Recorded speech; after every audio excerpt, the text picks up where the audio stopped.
to all the distinguished speakers, participants, viewers who are watching this on YouTube at the sixth edition of HR Summit with the theme Respond, Recover, Thrive and Vision 2030.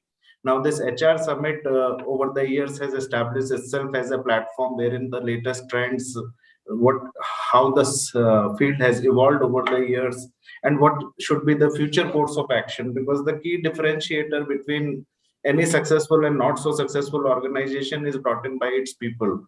So how well we invest in the human resource and how we retain them, develop them, and nurture them will decide the course of growth of the organization.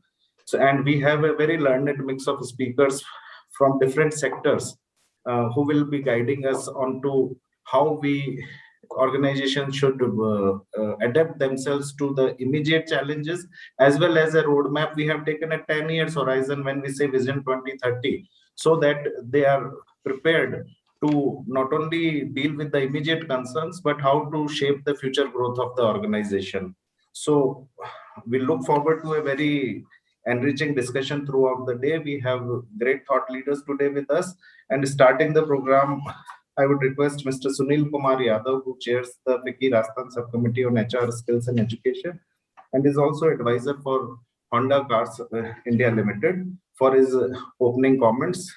Just a brief introduction: Mr. Yadav has got over 35 years of rich experience in the field of corporate affairs, general affairs, human resource development, industrial relations, and administration, and is associated with Honda Cars India Limited for last 2.5 decades, and presently designated as advisor. And he has headed HR general affairs functions in the past. He's a Bachelor of Science, Law LLB with Masters in Social Sciences, and he has also attended management training programs at institutions like AOTS Japan and IIM Ahmedabad. So over to you, Mr. Yadav. Thank you, Atulji, and good morning, everyone. I would like to extend a warm welcome to Mr. S.Y. Siddiqui, Executive Advisor, Maruti Suzuki India Limited, Mr. Bimal Patwari, CEO, Pinnacle Infotech, Dr. Akil Busre, CEO, Akil Busre Consulting, Mr. Atul Sharma, Head FICCI Rajasthan State Council, distinguished speakers during various sessions, and all participating delegates. It gives me immense pleasure to welcome you all to the sixth edition of HR Summit, focusing on the most valuable asset for any institution, industry, society, or nation as a whole, that is human resource.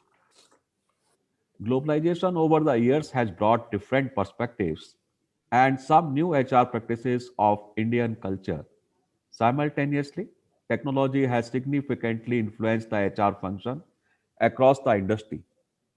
To thrive in constantly enriching business environment, ever-changing business environment, organizations need to acclimatize to changing and competitive surroundings.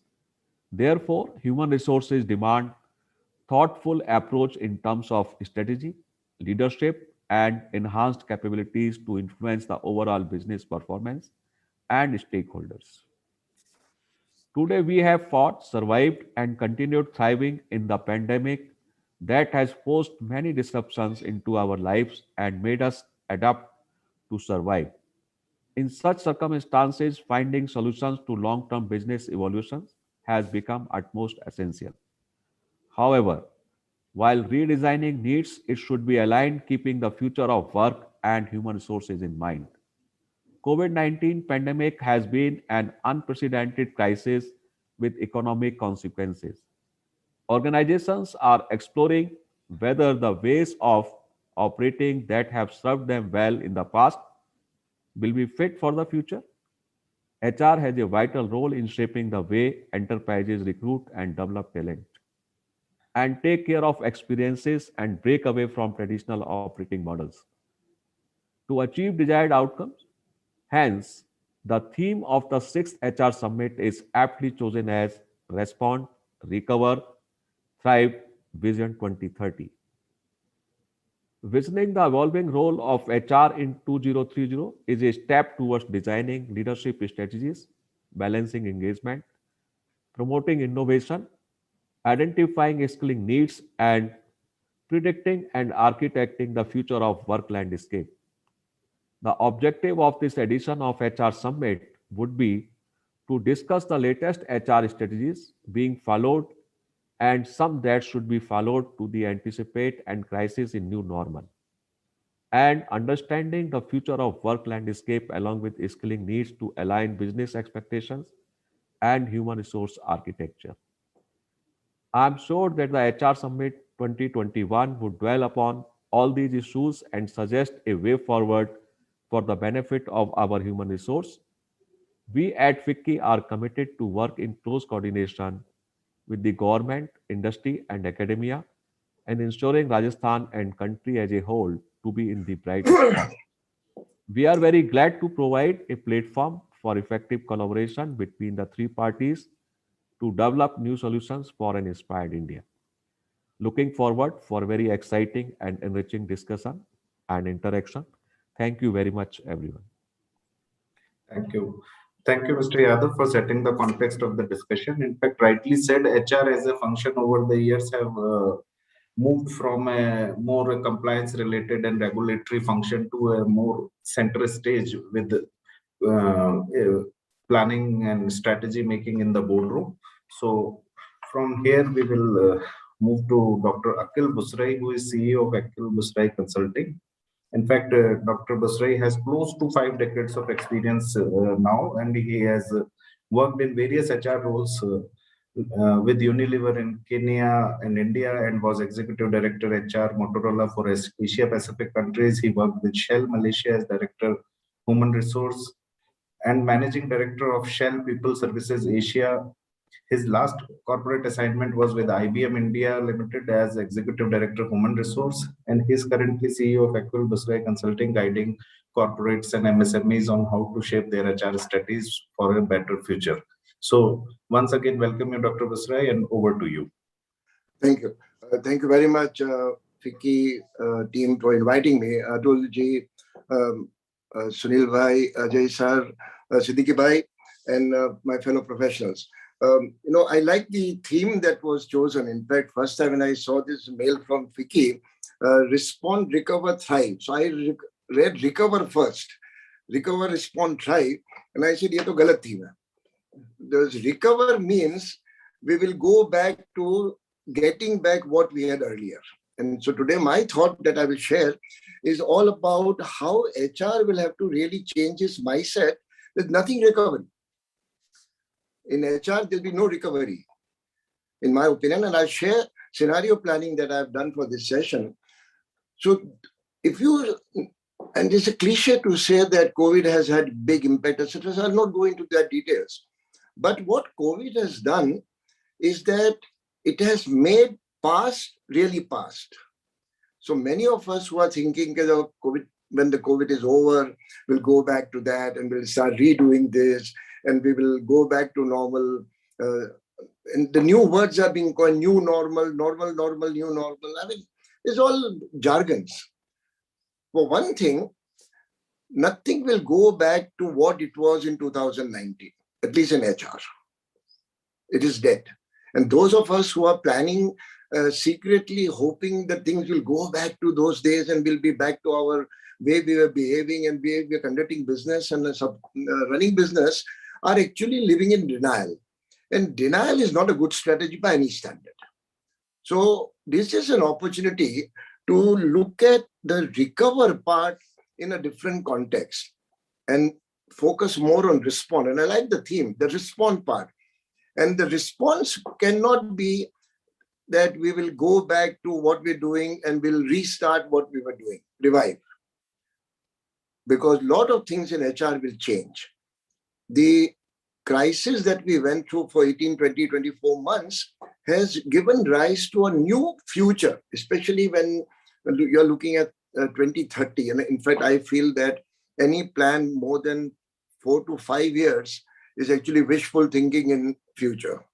So, and one of the changes that will happen is the long-range planning that we were all accustomed to will have to be replaced with short-range planning. I'll cover that. Now, what the change will happen is inevitable. And I'll share 3, 4 examples in interest of time. I've got 15 minutes, Atul. 15 minutes. Sorry, thank you. I'll stay within my time. If the change that has happened now, that the work from home and remote connection, and now the next stage of work from anywhere, not WFH, but work from anywhere. So I could have my software engineer sitting in Kovalam Beach and writing a algorithm for an artificial intelligence program. It is possible. I'm not generalizing it. It will happen in a certain sector of industry, certain manufacturing, etc. Will be a different story altogether. Now, if this change is going to happen, there'll be major shift in terms of the organization demanding more for less. Reviving business is going to be a big challenge. Most of the business have slid back and they will be in a hurry to recover. And first impact of this, in my opinion, I hope I'm wrong, is that empathy that we saw all this time will actually reduce, especially among the senior leaders. Because there'll be such a hurry to revive business, revive profit, revive market share, that they will actually justify it by saying, "Jab karna tha, tab kar diya maine. Now let's get down to business," which means that was a temporary phase of empathy. It was a put on. And that is where HR will have to play a role, that we change culture. And this is an opportunity to what I call proactive role of HR. Do it now, before the crisis is over. Start planning now. How do you retain the culture you have built up in 24 months or 20 months? How do you sustain it? Start planning now. And very seldom we have been credited with proactiveness. We have been credited with reactiveness. Firefighting department, anything goes wrong, go to HR. But HR has never come forward to say, let us anticipate this and plan for it. This is an opportunity to do it. Now, with that happening, all these neat boxes that we see in organization charts, nice boxes reporting to this box and reporting to that box, this box will do this work, will all get faded and blurred. And that means there may be a possibility that two people will do three boxes work. And I'm not talking about volume alone. It's not that they will stay overtime and do it. That will require a new skill set. How do you do that half box work when you only use to your box? And that means all these traditional training programs, annual calendars that we have made and celebrated and published as our thesis will have to be thrown away. HR will have to throw away a lot of things it has created. And the training calendar will be the first victim. We have to do reskilling based on what is required by the business on the spot, on the ground level, and not fancy calendars that we will do this and we'll do this because it's nice to do and somebody else is doing it or we have done it for years. So see the change. HR's reactive role is gone. Now they have to learn to work with business leaders. What training can we give you rather than here's a training program that we give you. It's a very big reversal, very big reversal. Second, things that we spend energies and time on, for example, succession planning, even high potential identification. So we assume the certain scenario will happen 2025, 2035, 2030. And to meet that scenario, we need this particular style or competency of leaders. And who are the people who will occupy those positions? Let's train them. Is that how we have done it? Even that is gone, because the leadership competencies of the future will be much different than the leadership competencies that we planned our succession plan on. So frankly, all those documents will have to be given away to Kabariwala. Now, it's very easy to say all on this in a fancy webinar like this. No HR person, including myself, will like to throw away things on which we have put blood, sweat, years together. But that is a necessity. If we don't do it, we'll not be doing interest of the organization. Succession planning. We picked up some people that they will succeed in one job away, two job away. But the requirement has changed. And high potential requirement will come in. Now the whole identification will change. With technology coming in the way it is coming in, one good thing is that people with gray hair and no hair will lose advantage. So far, we have promoted them because of gray hair and no hair. Now, more youngsters will take leadership role because techno-managerial skill will play a bigger role than only managerial experience. So see how HR whole delivery will change. And with all that happening, the idea of fluid work position is very easy to talk about, but how do you anticipate what fluid position will mean and who will be trained in what position? And now with gig work coming in, the whole new dimension of short-term delivery by workforce, no long-term planning. Now I sound very transactional, but so be it. Transactions need not be a bad word. So as a result of these changes, people will now look at immediate gains out of resources deployed. And gig worker and FT, now that the new code, whenever it gets finalized, will give rise to lot of manpower reconstitution. Investment in long-term employment will be less. Now, as a result of all this, one major change that will happen, which may be of interest to us on this forum, is that the influence of trade union will go down. People will rely on reskilling themselves to survive the job and to grow, rather than rely on the negotiation power of the union. So with the law changing, with gig work coming in, flexibility coming in, unions losing their sharp edge, there is a likelihood that some unscrupulous employers will become unethical, exploit employees. And that is where HR will have to play a very major role of a watchdog. Just filling up forms, hiring people, firing them, giving them increment is not going to be a sufficient role. The whole HR mandate is going to change as to you will be the conscience keeper of the organization. And with all that happening, one good thing that will happen is that the working from home has given rise to a firm belief that women are not handicapped to do certain work. Many times leaders have said that, oh, we can't give responsibility because she'll have family responsibility, the mother-in-law factor, can't work late, can't work early. All that has been proved wrong, and that's very good news. We'll see more women leaders taking positions of responsibility and accountability.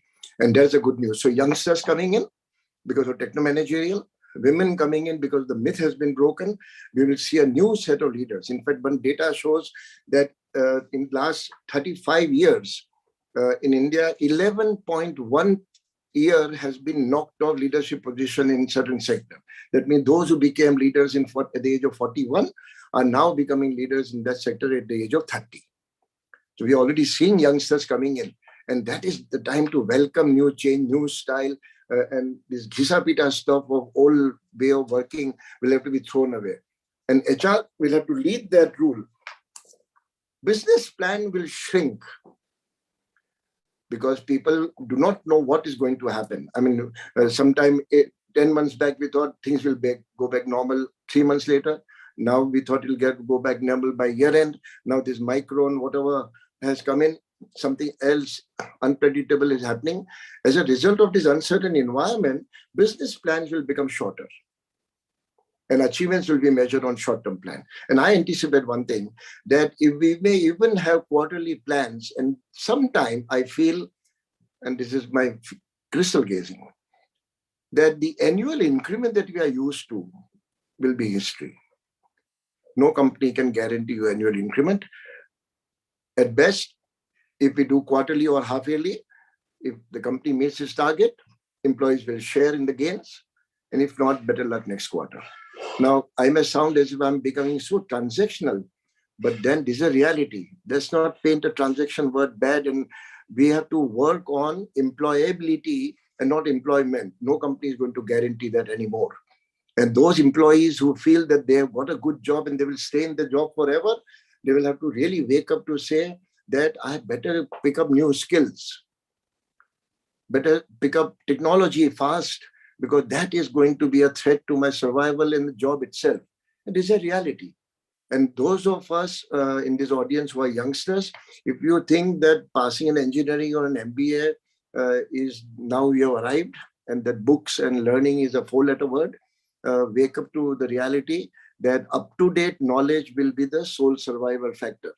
And HR will have to make sure that the training is given in such a way that employees are updated, employees are equipped to handle ambiguous roles. And I'm not using those words like VUCA and all. That is also history. We lived through VUCA and we did nothing about it when the VUCA happened. We have to now see, and the last point that I would like to mention here is that so far we have prided ourselves in giving HR expertise, HR corner services. The alignment with business was all a big question mark, except for some good leaders. Not many HR people were credited with understanding business. We understood PTA, PAT, profit after tax, PBT, profit before tax, CAGR to the last decimal point. But what is the business leader losing his or her sleep over missed us? And now is the time to get your hands dirty with the line managers. So if you're going to give reskilling training, you must understand business, what training is required and what is relevant and how it's to be delivered. If you're going to do restructuring of those boxes, you must understand what those boxes do actually and why they were created in the first place. And why is it advantageous to break those structures and pyramids? And for that, you must understand business. You cannot sit in an air-conditioned office of an HR department and draw organization chart. You have to be at the, what they call, in the trenches. And if you are in the trenches, you got to understand what makes the business work, and not only work, and to take your theme, thrive, not just survive. HR will have to come out of its shell to say that we support business. We'll have to now start thinking and claiming and do things that makes us shape the business. We will shape the business. I know it sounds arrogant, but why not? Why can't we be cheeky? Our marketing colleagues keep on telling us they will change the business. Why can't we get up now in HR and say we will shape the business? And we are capable of doing it. COVID has given us a certificate of no other credibility that could have given us that HR is capable of handling big things and make the organization do exactly what they want to do and lead. Let's celebrate that. Our capability has come in the surface. People have acknowledged after all the things that we contributed that HR is capable of leading the business or leading a crisis or leading an initiative. And if that is the credibility we have earned, let us not slip back and go back to say we'll recover what was past. Let us now renew. Let's recreate. Let us throw away many things that we have been married to, we have been in love with, and have the courage to recreate and reimagine the whole thing in the context of the business. And if the context of the business is going to be the driving factor, success is never going to be very far away. And I mean it. This is a good opportunity. We will regret after 2-3 years if we have a seminar like this and talk, what did we do? We should not say we should have done this. So Atul, with my 15 minutes over. So I'll stop here. Thank you, Sunil Bhai and Ajay Saab and Siddiqui Bhai. Over to you, sir. Thank you, Dr. Kusrai. In fact, it was a power-packed 15 minutes and a roadmap for the future, how reskilling and multitasking will play an important role in future. So thank you for your time. And now I would request Mr. S.Y. Siddiqui, Executive Advisor, Maruti Suzuki India Limited. And Mr. Siddiqui is presently working directly with the Managing Director on future business strategy and people challenges 2020 and beyond.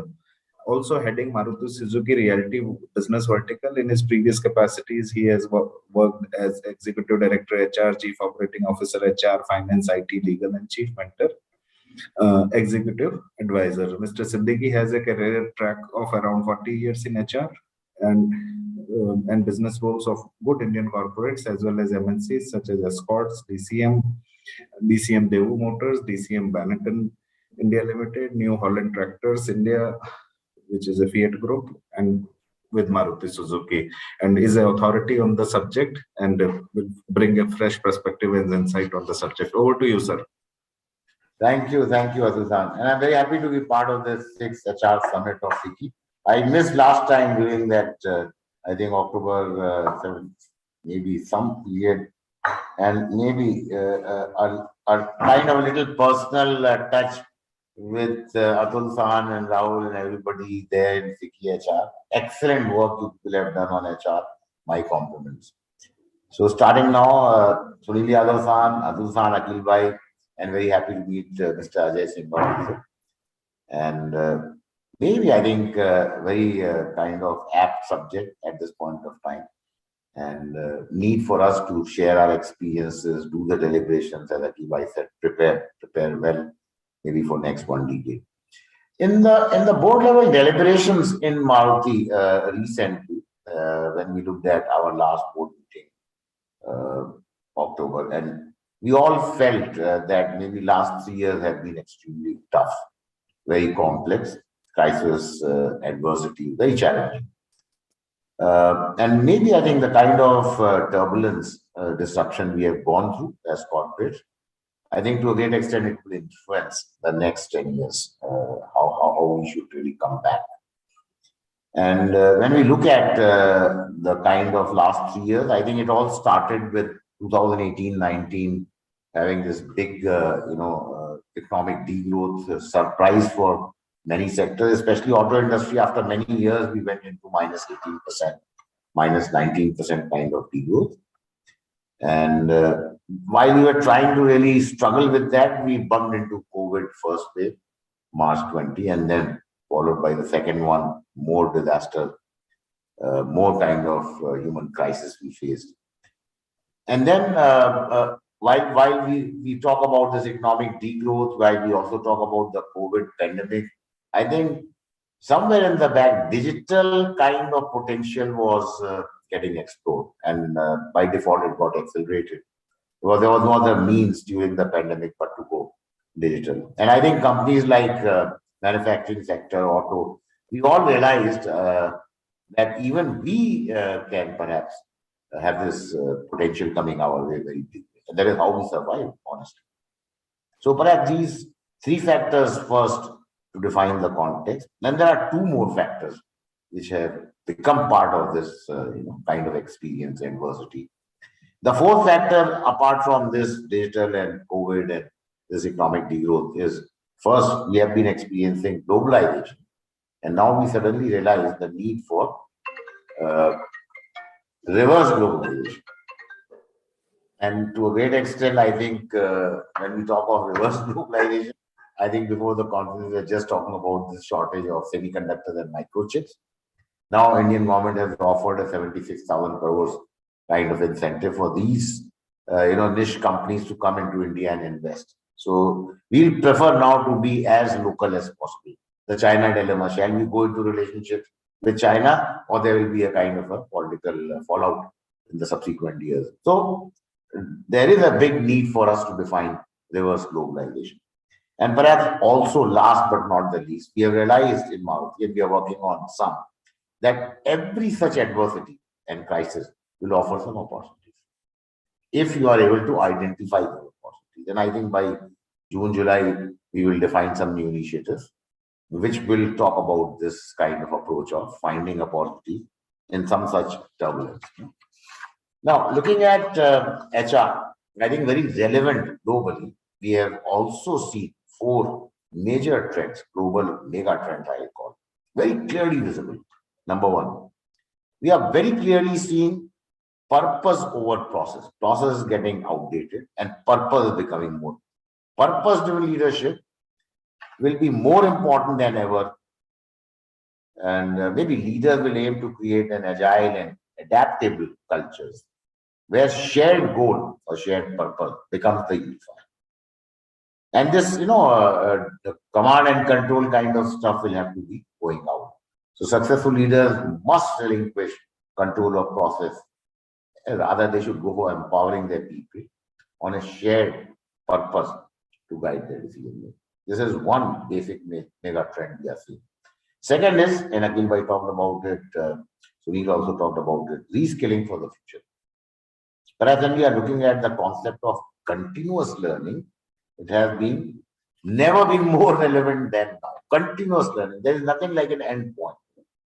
Both employees and the new job seekers who are seeking employment, they will be encouraged, as Akhil Bhai said, to sharpen their skill, aligned to the requirement of the jobs of tomorrow. Not any Tom, Dick and Harry training will work.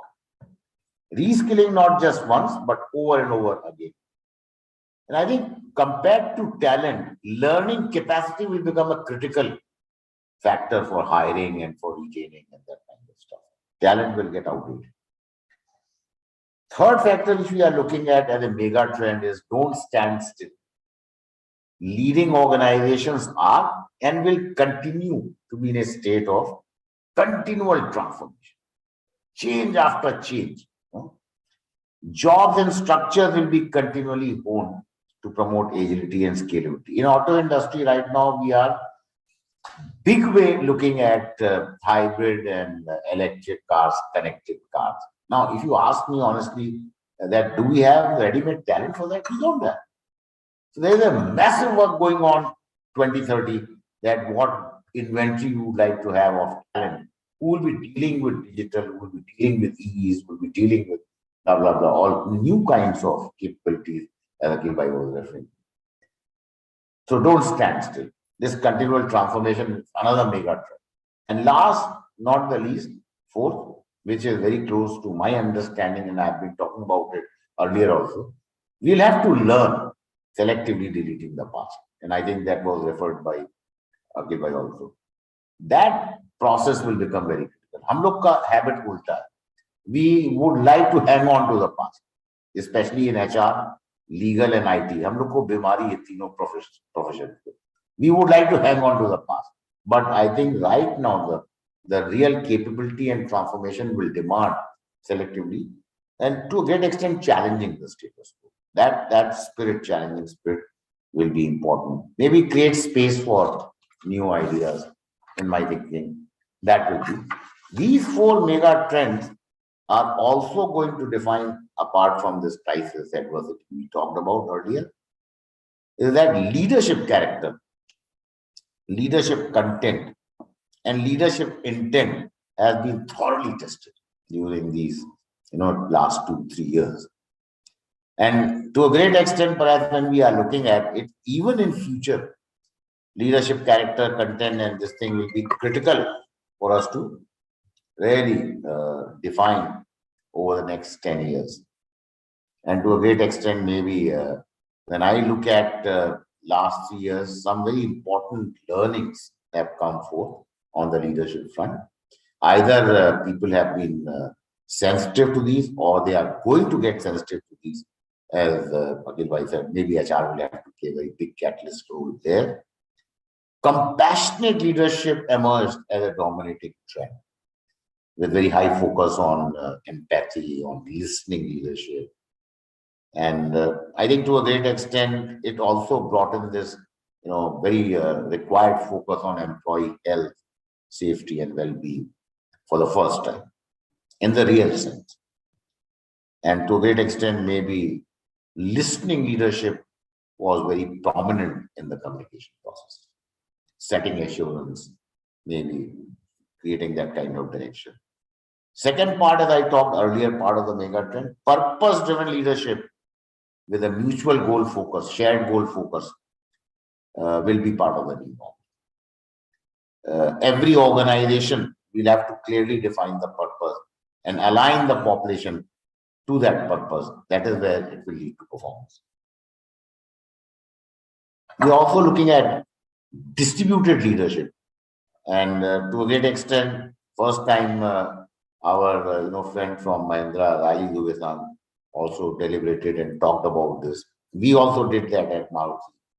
It appeared that this is the good paradigm emerging. Distributed leadership, decentralized, empowered team, trusting them. So you have a broader base of leadership team which is handling the crisis rather than one guy as MDCU handling the crisis. We also looked at this ethical and value-based leadership perspective emerging stronger and stronger. Maybe supporting employees, their families, supporting the government, all was part of this ethical perspective. In Maruti's case, we supported the government first phase, creating these kind of medical devices to support patients suffering with COVID, and then we took oxygen plants all over the place, maybe Haryana government, Gujarat government, UP government, everywhere, wherever Delhi government, we're supporting that. Perhaps at that point of time, one of our Japanese colleagues, who's the managing director, Mr. Ayukawa, was saying, let us look at what the country needs. Ethical leadership, aligning with the need of the country where you are operating your business. And perhaps last but not the least, I think to a great extent, we also saw glimpses of visionary leadership, where That leadership said, don't bother about this crisis. We are looking at 10 years from now. So we'll be looking at Maruti in that perspective. So don't get problematic. What is happening, disruption now. Great reassurance to 40,000 people. They became very motivated to really come back and work hard, reboot, recovery for them. But as when we look at this crisis, and Akhil Bhai also said that, I'm reconfirming that HR leadership, HR fraternity has done exceedingly well leading from the front during this, unprecedented human crisis. Maybe last 100 years, we have never experienced any such. They did very well. They delivered on the ground actually in a very challenging time. So well done. But I think to a great extent, we'll have to look at moving forward the kind of 7 kind of perspectives I think will be critical. One is the challenges and the opportunities in digitization. I think we'll have to understand that in terms of our business sector, in terms of our corporate, in terms of what will be customization. But copy paste, I will not recommend that kind of stupidity on the HR digitization or the business kind of digital shift. That potential we'll have to see relevant to our company, our sector. Maybe we also have to look at a balance with high tech into high touch. That personal touch we'll have to. We should not be blind on that. Second, I think we are looking at the work culture, maybe as an element of pride, very high ownership, belongingness, and maybe path to career development. That will be one major shift. Otherwise, it will be difficult to get people connected and committed in terms of future 10 years, the kind of people who are going to work. Also, please remember that many times we make a mistake. We say our company has this kind of culture, stated culture, but actual inside the culture is different. Difference between stated and actual. Big problem. I think we should only bring one culture inside, outside, transparent, and be upfront about it. That will be a critical second development HR will have to really play a very, very important role. If you handle the culture right, you handle 50% of the business of talent management. But a third part, I think, which we have earlier neglected, but COVID taught us, so employee health, safety, and well-being, including mental well-being. And we have seen a lot of measures online medical consultancy and availability of doctors so that nobody neglects annual medical checkup for people above the age of 30, not 60, not 40, not 50, 30 years, because they should be fit. We should see that we are helping them on that. And maybe that will lead to a higher commitment and higher performance. So I'm looking also as a return, prudent investment into business. Maybe looking at managing the millennials, which many companies have still not been able to decode. Maybe looking at perhaps what kind of this thing expectations they will have. Can we wrap up, bring their purpose and the company purpose somehow closer together?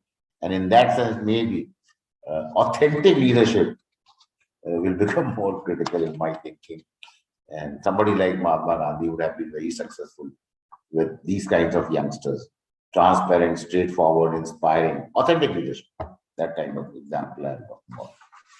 Perhaps when I look at the fifth factor, we'll have to tweak the organization structures. We'll have to tweak big companies into maybe more companies, smaller companies. Some such restructuring will be part of HR role in my thinking, part of the business delivery.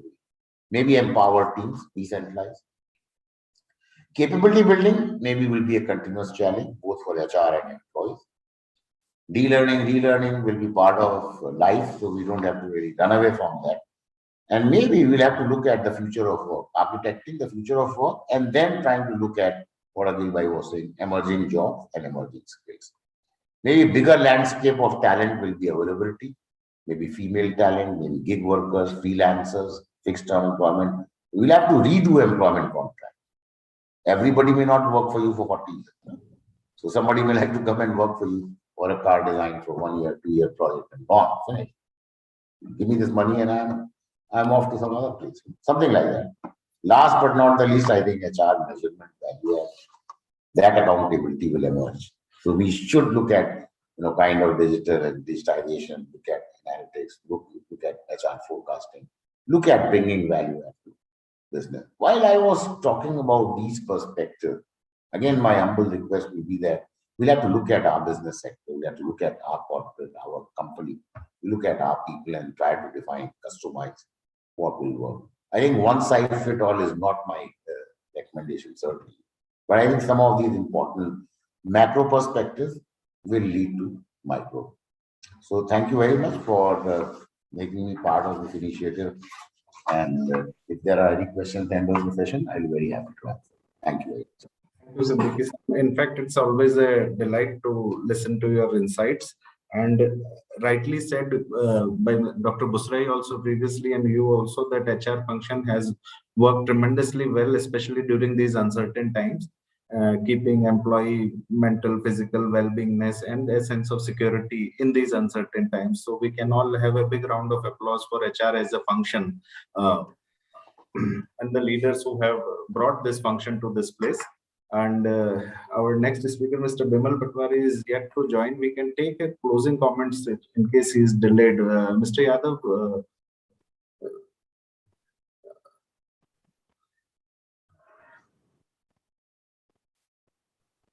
you are on mute, sir. Yeah, yes, sorry. Yeah. Menka, Mr. Patwari has not joined, so we can take closing comments from the speakers and proceed further in. Okay. Right. So I think tone is well set by our learned speakers, Mr. Siddiqui and Busrai San. The kind of future what we are going to have for the HR people means we need to be more aligned with the business, and we need to learn how to delete the past and become more passionate about the things what have been mentioned. So really it was very insightful means, and it was very good that we had such enriching experience, learned and people like Mr. Siddiqui and Uncle Basri, who has given good insight for us for the next session. Thank you. For Dr. Busrai now, sir, over to you. No, I think Siddiqui Bhai, this 5 points charter that he has worked out is something that we must in HR now start working as our mandate. Enough of talking, time to act. And this is the time to act in advance before the recovery really starts. Because when the recovery starts, we should have made our impact, that we are prepared. So my whole focus in today's submission is that let us start doing things ahead of time, prepare the organization in a proactive manner. So when the changes happen, we are not caught with our guards down. And I think this is one aspect in HR we'll have to really cultivate, the proactiveness part. It is missing. And being part of HR, I can criticize our own function without any hesitation. We have very seldom been proactive. We have been reactive and pretty good reactive. We acted pretty well as a reaction to something that is happening, whether it is industrialization crisis or whether it is talent crunch. We reacted. But when did we last become proactive? Say, I anticipated this and I planned it and I won't let it happen. That pride in contributing to the organization's business success must become part of the HR agenda, not HR success. Thank you, Dr. Busrai. And Mr. Bimal Patwari has now joined. He is CEO of Pinnacle Infotech. He is first generation entrepreneur and a global leader in providing engineering and BIM solutions to international construction industry, architects and engineering firms. He has extensively worked with architects, engineering companies, consultants and government agencies in USA, Europe, Australia and Middle East. He has brought in vision and strategic outlook and meticulous roadmap of the best BIM practices available in the industry. He has contributed to the innovative use of technology to improve efficiency, provide fast turnaround and reduce cost for architectural, engineering and construction industry. So, Mr. Patwari, we had heard from Dr. Akhil Busrai and Mr. Siddiqui. Now, from an entrepreneur's perspective, how HR plays an important role in shaping an organization's future. So, over to you. Thank you, Atulji. Many thanks for including me in this distinguished panel. And today, in fact, we are celebrating our 30 years. So I'm sorry I was late because of that, because there was a celebration going on. Now, I have traveled these 30 years and I have seen how the scope and the aspirations and the requirements of human resources have changed in the industry. 30 years back in 1991, when we started, in fact, even before that, when I did my MBA, this HR used to be known as personal department. It has evolved. Today, we consider our employees as human resource. It is a resource to the company. In a service industry like ours, the only raw material that we have is human resource. There is no machine. They are very insignificant. And the whole success or failure now depends on how we acquire, how we nurture, how we grow our human resources. And that is the most important factor, I think, behind the success story of any company. So when we started earlier, as we see the roti, kapra and makan, these are the basic requirements. And 30 years back in India, these were very fundamental requirements which every employee or every person aspired for. But as we have grown, and in those days, attrition was not even heard of, right? When I started in 91, getting a job itself was difficult, and getting a good job where you can grow, where you can satisfy the physical needs and the hierarchy, Maslow's hierarchy, was good enough. Now, with times, I have seen how the aspirations of people have changed. Today, with the internet opening up, with the global village, we have now become a global village. So when we started, that time there was no internet and nobody knew about the opportunities available around the world, in the company, in the same city. But today, everyone is very well informed about what is available, what are the opportunities, what are the career growth paths, and they're all connected together to their peers and seniors and juniors. So as an entrepreneur, I can say that you need to create that path for your people. You need to give them a very good balance between work and the life. You need to motivate them, because they are now these young people that, we have almost 1,800 people, and 90% of them, it is their first job. And to get people fresh from the campus, where where they're not practical, from the movement from campus to corporate itself is a big transition and a big challenge for all of us. And today, their aspirations are very different. So our role of human resource department has completely changed.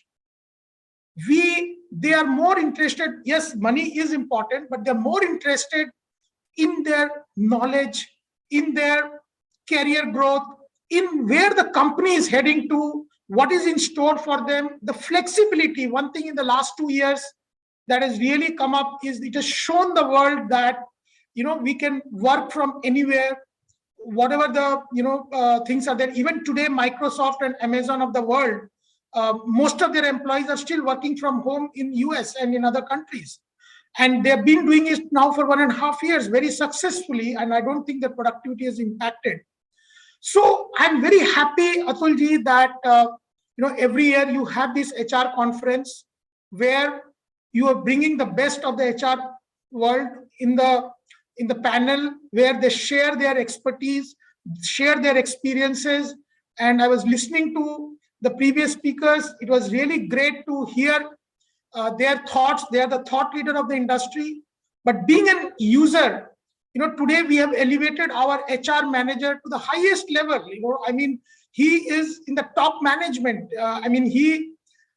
So that shows the importance, and I'm really happy that working with these youngsters, if we can show to them that the company is sincere about growth, about their career development, about giving them a good balance between life and work, because today money is not everything. They also need holidays, they also need training, they need personality development. So it's a mix of all these aspirations. So most important for HR is to understand their clients, who are the employees, to understand their aspirations and work towards it. So thank you very much. I hope today's sessions will really enlighten all of us on the best practices, and we can go back with a lot of takeaways and benefit from this interaction. Thank you very much. Thank you, Mr. Patwari. First of all, congratulations and best wishes on completion of 30 years of your organization. And we look forward to celebrate many more such years. And you mentioned about the increased level of aspirations among the employees. Mr. Siddiqui also mentioned that managing the millennials is an important task at hand. And Dr. Busrai said that multitasking and reskilling and upskilling are important elements going forward. So we took closing comments. Now I would request Mr. Siddiqui for any closing comments before we conclude the session. Thank you, Adushan. I think it gives a complete perspective where we talk from the HR experience, long experience of what will be the kind of evolving challenges over the next 10 years. And then we heard Mr. Patwari coming from purely from an entrepreneur's perspective, a businessman, CEO's perspective. But end of the day, I think while we look at very high potential disruption of digital, but I still personally feel that things will have to be driven by people. When we look at the right talent, we look at the right kind of motivation, ownership, and that perhaps will not change in my thinking. Whatever digitization you may talk about, you will still require people. You may require people, as Ajay said, with different skills maybe. The second part is, I think, in future, especially with the millennials, leadership, where we think, and I personally think leader should be a good human being, to be seen fair, and maybe very important, not only intent being fair, but to be seen fair. Youngsters would like their leaders to be ideals, role models. So if the leader does something wrong, they will get badly hurt, and kind of this thing. That's what we have seen with young engineers, MBAs over the last 5-6 years in Maruti. 500-600 youngsters come in. They will not say good morning to you unless you earn that good morning from them. You have to earn, not that because you are a senior guy. So some such trend. I think while all the changes may happen, a lot of tech may happen, digital may happen, crisis may happen, as Akhil Bhai said, some reactive decisions may happen. But I think it's the basic principles what Mr. Patwari was also saying, is looking at the criticality of what the right talent strategy will be, how the best engagement will be. I think you are defining success for your business. So thank you for this opportunity. Really, really privileged to be part of this. Thank you. Thank you, Mr. Siddiqui. We look forward to many more such opportunities. And now it's time to invite Mr. Ajay Singh, who is advisor FICCI Rajasthan State Council, for the vote of thanks and concluding comments. Over to you, sir.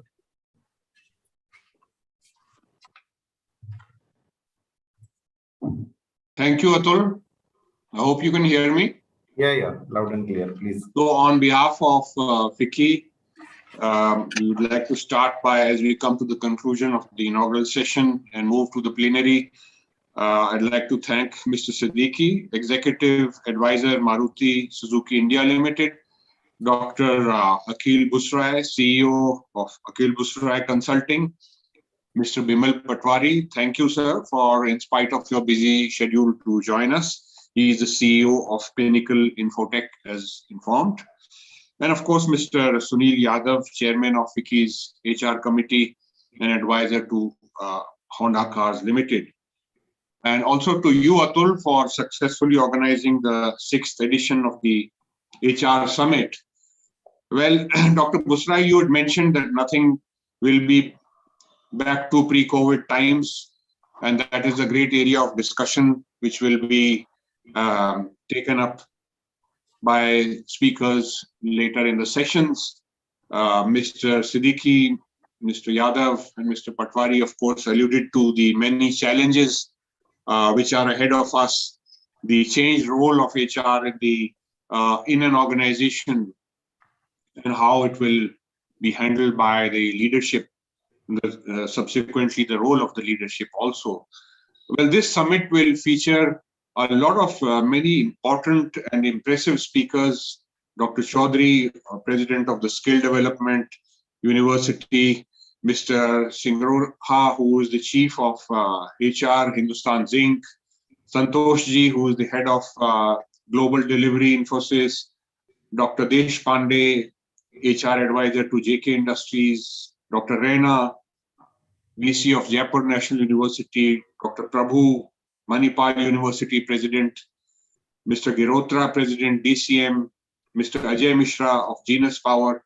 All of us are indeed looking forward to, as they share their deep insights into the Vision 2030 and help us to really prepared for the response, and how to recover from what has transpired in the last 2-3 years, and how to again thrive in the HR space in the years to come.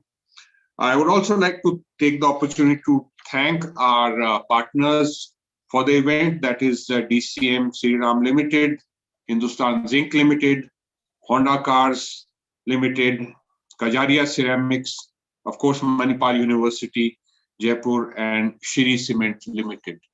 Thank you for your time, and back to you, Atul. Thank you. Thank you, Mr. Singh. And with this, we come to the close of the inaugural session. We would be moving to the plenary session 1, and that is Evolving Role of HR in Contemporary World Vision 2030. The session will be chaired by Dr. Ajit Chaudhary, who is President of Bharatiya Skill Development University, Jaipur.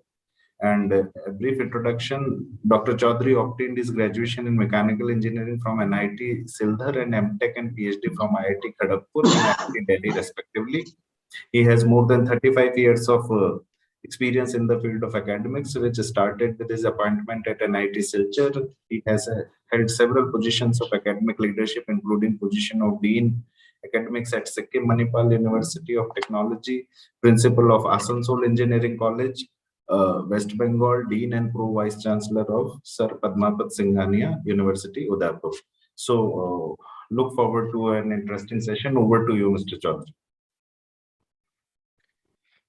Thanks a lot, Atulji, for this introduction. I'm in fact delighted and consider myself fortunate to be associated with this event of yours, and lucky to be elected as session chairman for this very interesting plenary session on evolving role of HR in contemporary world Vision 2030. We are well into the third decade of the current century. The current century HR strategies, if we think of probably, though I'm not strategist, HR strategist, as my introduction already has unveiled that.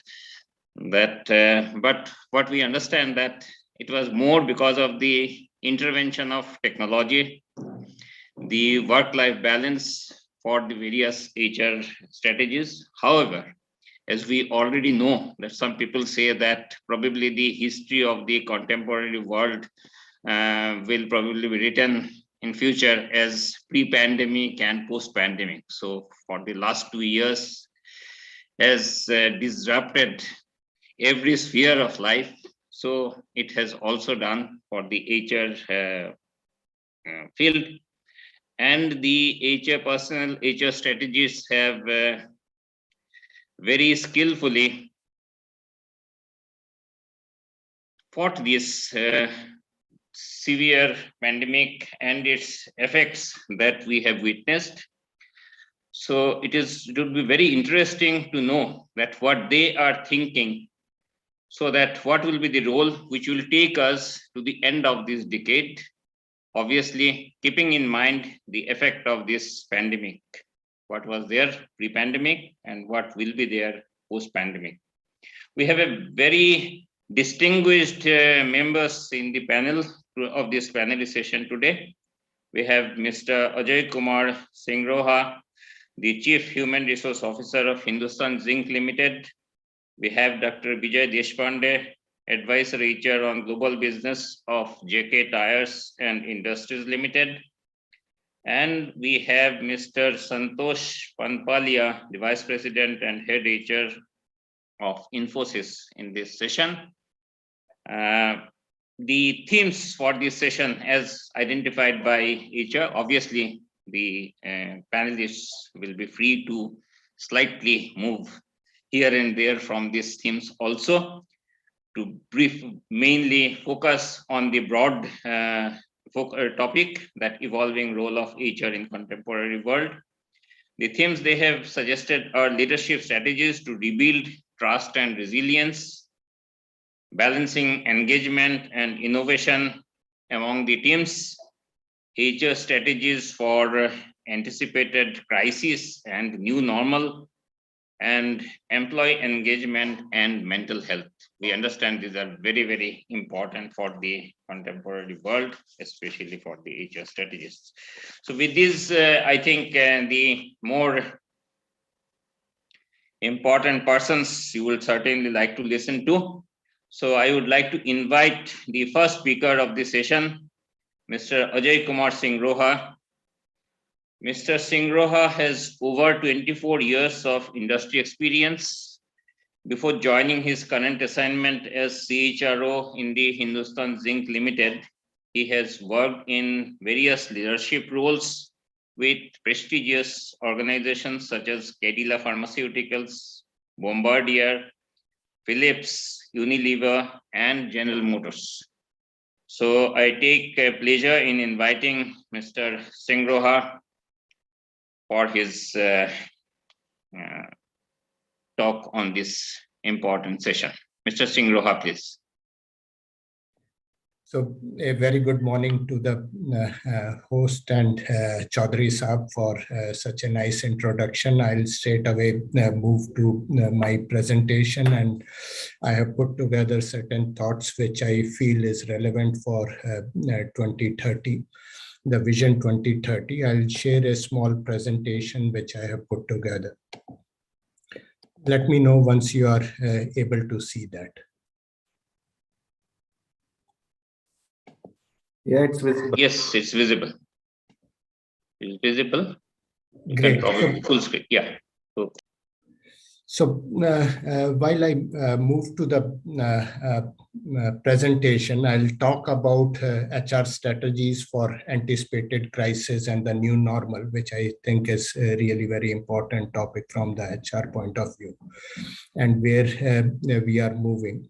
If I talk about the post-COVID situation that has emerged, not that these threats or these issues were not present before, it became more amplified and more glaringly visible post-COVID wave 2.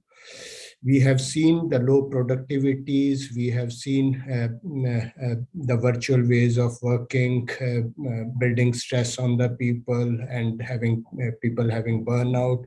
We have seen impact of COVID on the shop floors, in the mines and in the smelters.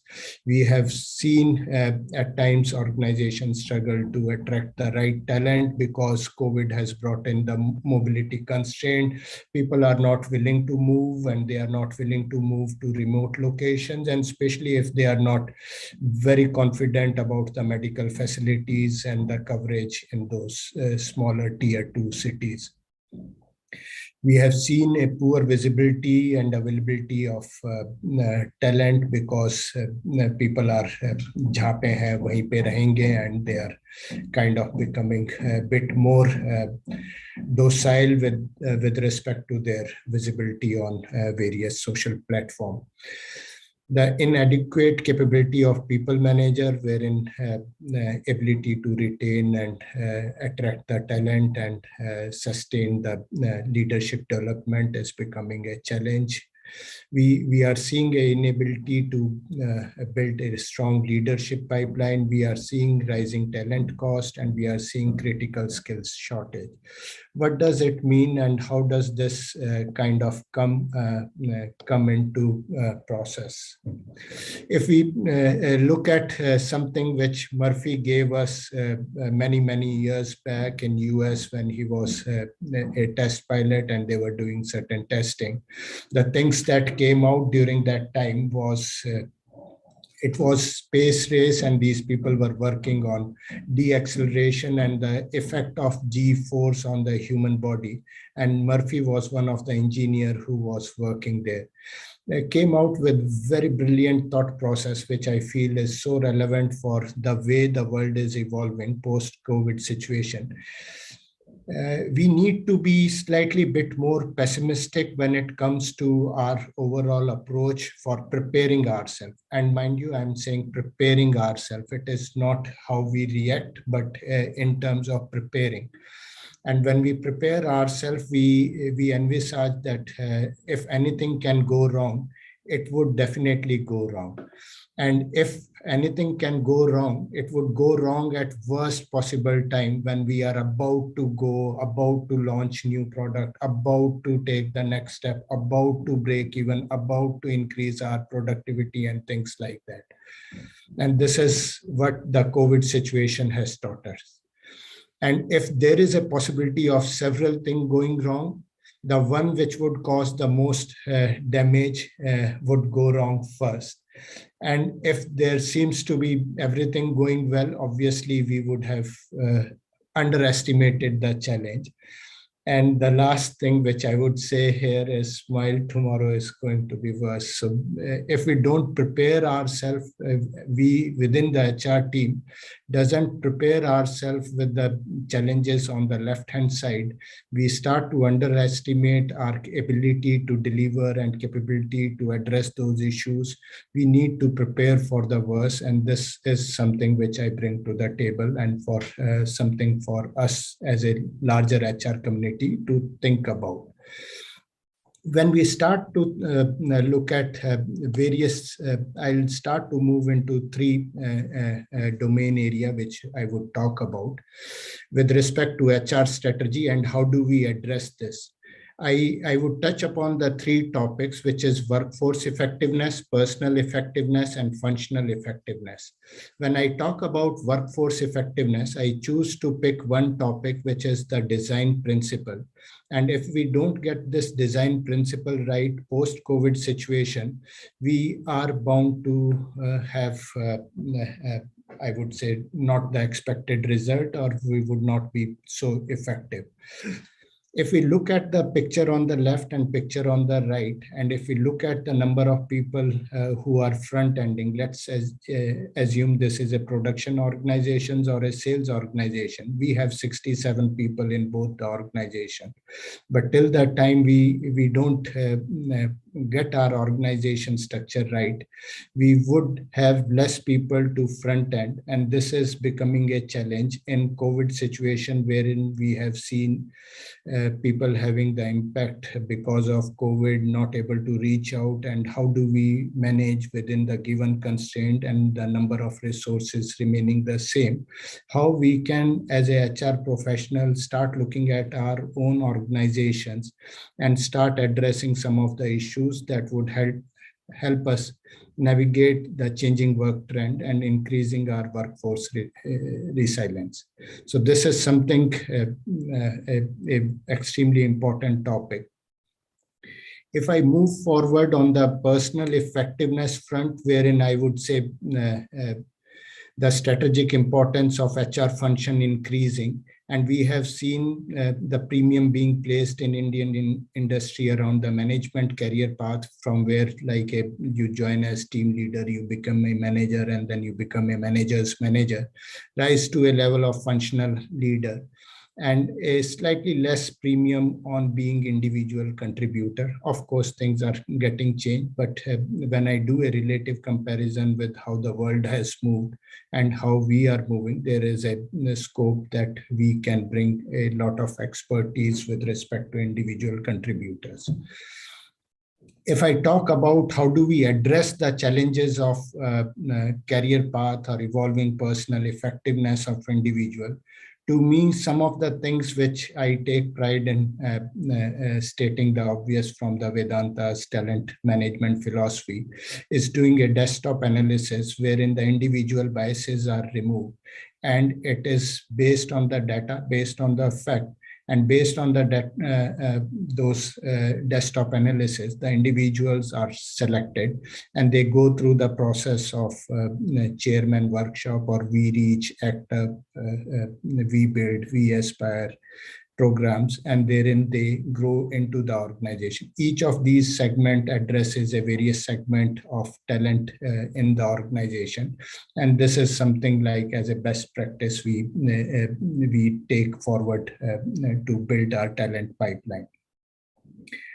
I move on to the third part, and I heavily rely on the Boston Consultancy Group chart here. And this is about how do we increase the functional effectiveness in a post-COVID situation. If we continue to track our previous KPI or the set of KPIs which has brought us to this point, probably taking it further would not be a smart idea. And we need to look at the KPIs that we are addressing. Looking at the leadership positions that have span of control less than 3 is something which is how that leadership is able to coach or mentor the employees reporting into them. If we look at key roles that are filled by internal candidates, becomes one of the key priority, because in COVID situation, we would continue to get into those kind of impact where the ability to source talent from outside would be constrained. If we look at percentage of the time that average sales agent spent in the client meeting or the production worker spent on the production floor doing the production, or a mine worker is inside mine doing the production, I would say these are some of the key metrics that we need to track. Post-COVID era, we have seen a slight dip the customer interactions or on the shop floor because of the constraint of working in a group is quite challenging. If we look at our teeth to tail ratio, are a couple of things which I would like to bring on table, and this would help us survive in 2030 Vision 2030 document. And these are some of the things I say. If we look at HR strategy, the scorecard becomes important. What we measure get delivered, and functional effectiveness is one of the key things. So with this broad three points which I wanted to bring as HR strategies for anticipated crisis and new normal, I put my case to the panel. Thanks.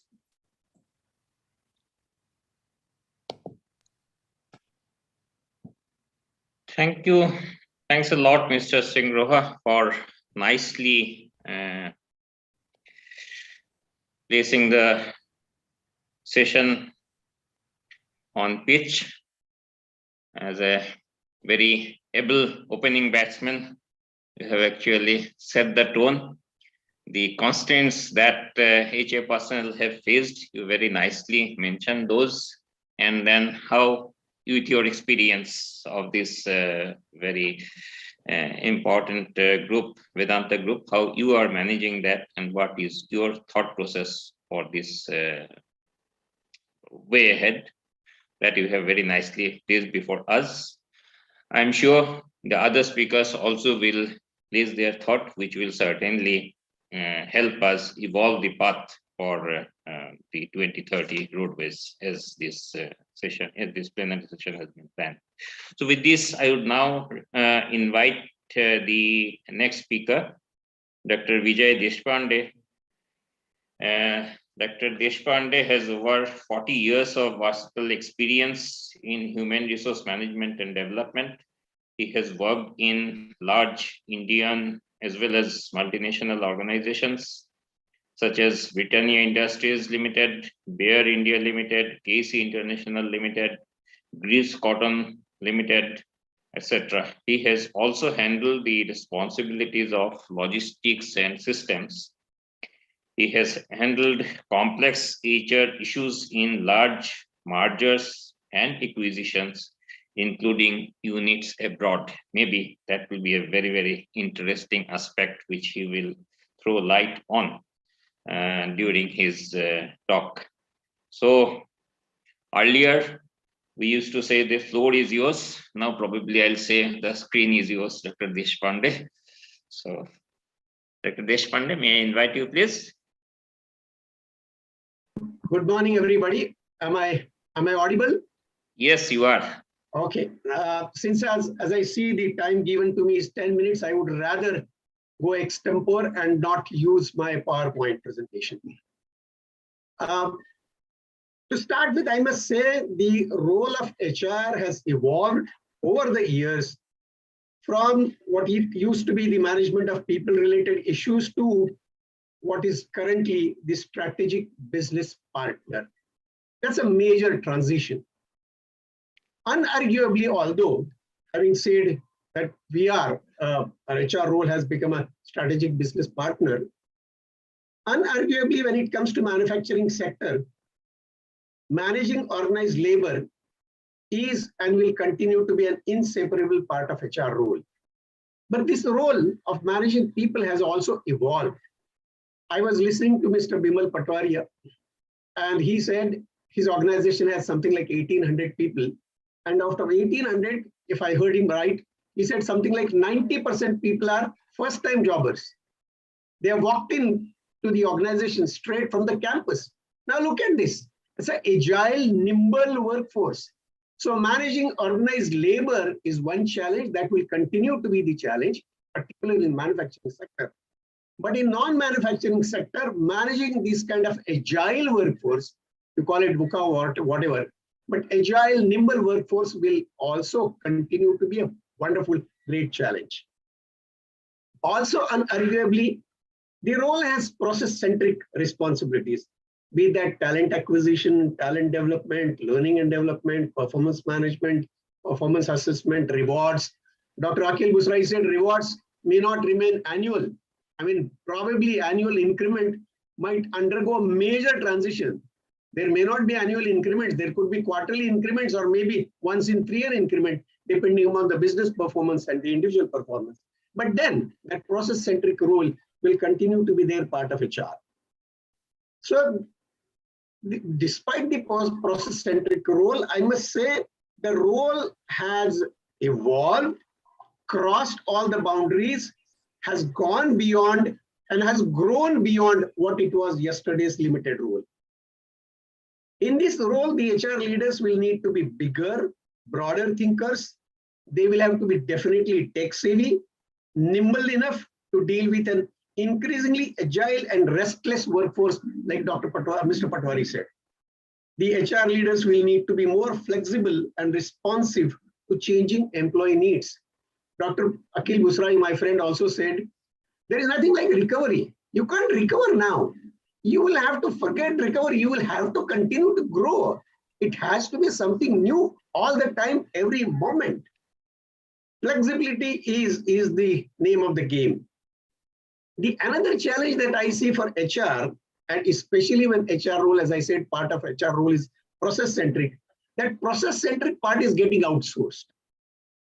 In-house HR functionaries, the number is reducing due to newer software and consequent employee independence. Soft service portals have become all the rage with employees, and they do much more on their own. And most employees can work with data systems to automate their processes. So many of these roles, which are specialized roles, are being outsourced to specialists.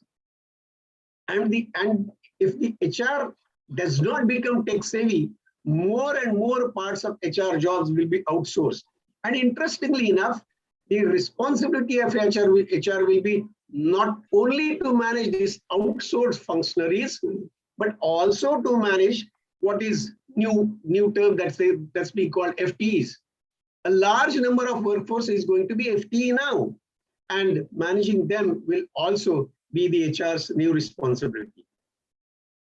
So another thing that is definitely happening, it was happening earlier to COVID also, the remote working. Working from home, of course, was not new. It had started coming before COVID. But when COVID came, it became far more stressed upon. To manage the remote employees and the technology to manage remote employees and come to different adaptations for managing these remote employees. And it's not only working from home now, it has now evolved over the months now. It's working from anywhere, not only working from home. So these newer technologies, newer challenges of managing remote workers, remote employees, and still stay in touch with them on continued communication is going to be a wonderful challenge. The trends that I see, which are further changing the global HR, is remote work practices, data and AI. When will AI replace humans is anybody's guess. Drivers are already becoming redundant.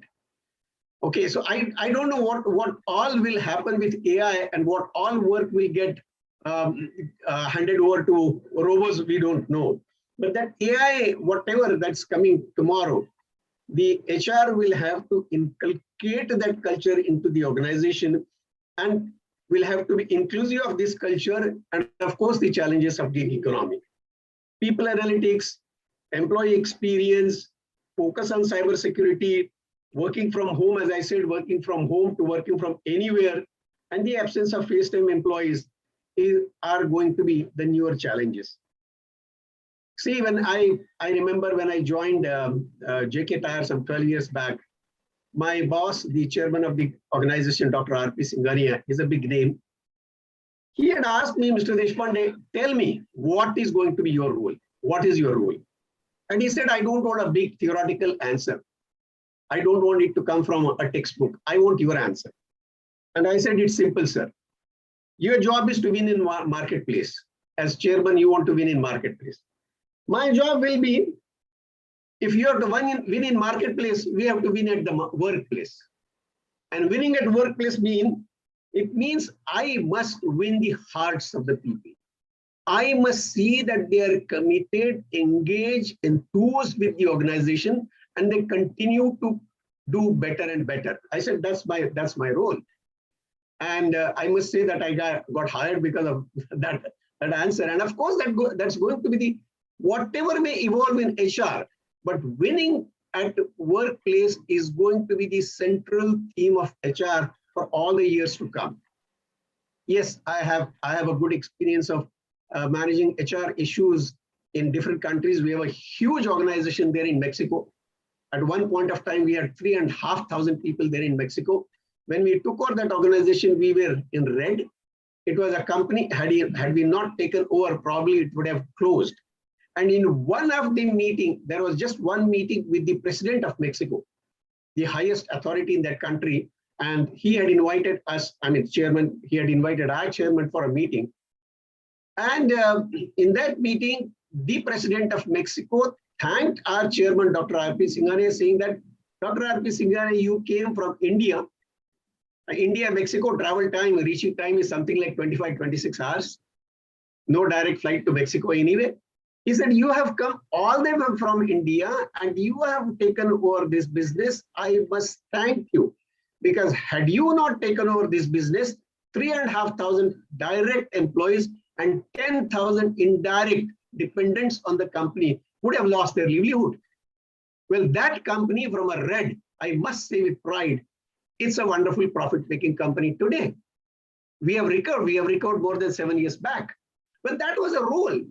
We didn't know anything about Mexico. We traveled, and then I have traveled to Mexico at least 25 times in the last 10 years.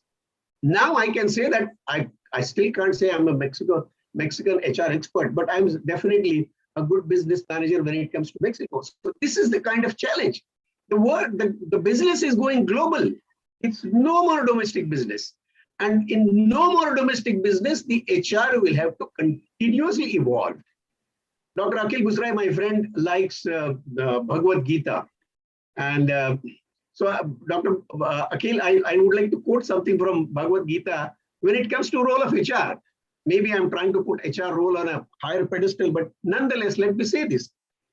It is in chapter 11, when Bhagwan Shri Krishna gives his Virat Roop to Arjun. What is that Virat Roop? Ananta Bahudara Vakra, Pashyami Tvam Ananta Roopam, Na Antam Na Madhyam Na Punastavadi, Pashyami Vishweshwara Vishwarupa. Thousands of arms, thousands of eyes, thousands of mouths, Vishwarup. HR, I'm not trying to put it on such a high pedestal, but HR will have to be so highly skilled that you have all the root in you. You are the leader, you are the follower, you will be the manager, you will be the managed, you will be the organizer, you will be the coordinator, you will be the speaker. But most important than that, you will also have to be continuously the listener. You will be a reward giver. That will continue to be, like Dr. Busrai says, maybe not once a year. It could be more frequent or less frequent, but you are a reward giver, and you will also be a bad news giver. You have not performed. So that's also the role of HR. I mean, it's going to be so complex, like Mr. Patwari said.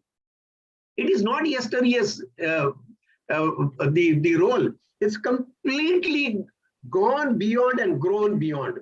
So in order that this is handled very, very well, what will HR will have to do? HR will have to continuously upgrade itself. There is nothing like recovery. You will have to continually develop yourself, continuously innovate, continuously be creative, continue to be people's leader, continue to be energizer of the organization, continue to be the business part of the business strategy team, and you will continue to be definitely the leader. I think the role of HR is evolving, but the central theme in the role of HR of being people's leader will definitely continue to be there, come what may. That's all I would like to say. The role is evolving. It will continue to revolve. It will never be a stagnant role. That's all I would like to add. Thank you very much. Thanks a lot, Dr. Deshpande. First of all, we have all understood that how proud you are about your being an HR professional, where you have quoted from Bhagavad Gita to describe the role of an HR person.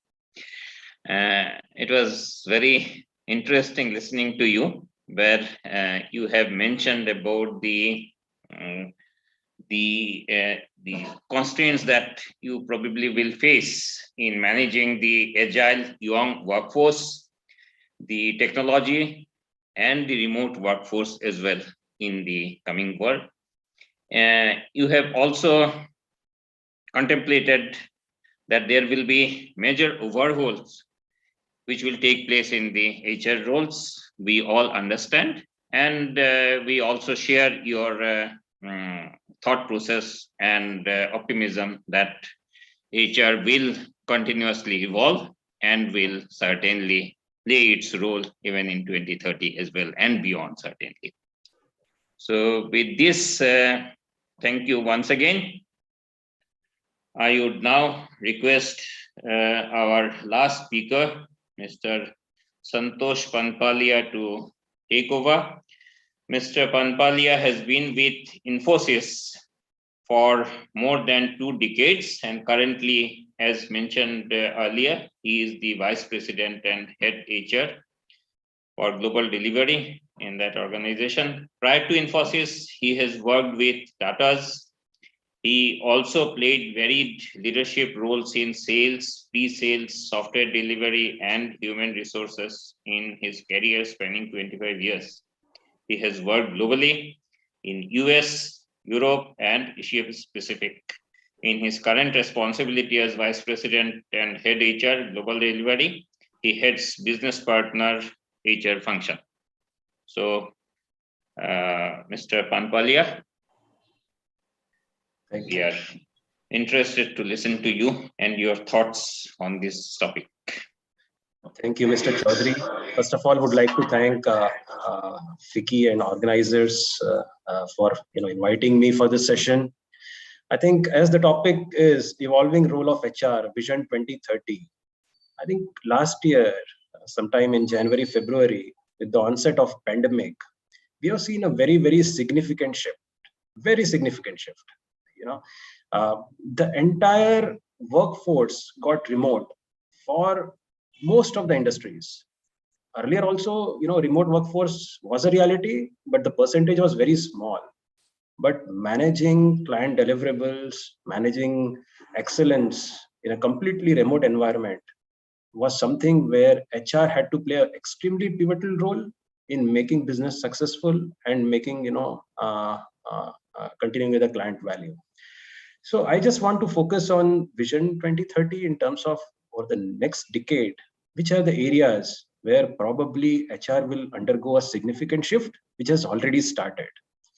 First, in this remote hybrid, which is a reality, even after endemic, the hybrid remote will be a reality. And hence, I think the role of HR, in my view, in a nutshell, is to make every line manager also HR manager, taking care of his or her team with empathy, with pride, building the trust levels, building psychological safety, so that everybody, irrespective of where he or she is working from, which geography he or she is working from, can give in their best. Which also means basically having a mindset where managers foster inclusivity. They remove unconscious biases. The engagement becomes the core for productivity. Because earlier, sometimes the thought was that some of these activities are nice to do, but not must. But in today's world, the strategic shift that has happened is these are a must-do activity if you want to stay ahead of the curve, if you want to deliver your best every single day. So I'll talk about a few things, that will change and that is already changing. One, I think the mindset of lifelong learning is extremely important, irrespective of the place in the hierarchy you are in. Long-term careers will be built through continuous learning, reskilling, and that's how I think most people can stay relevant in any industry they are working in.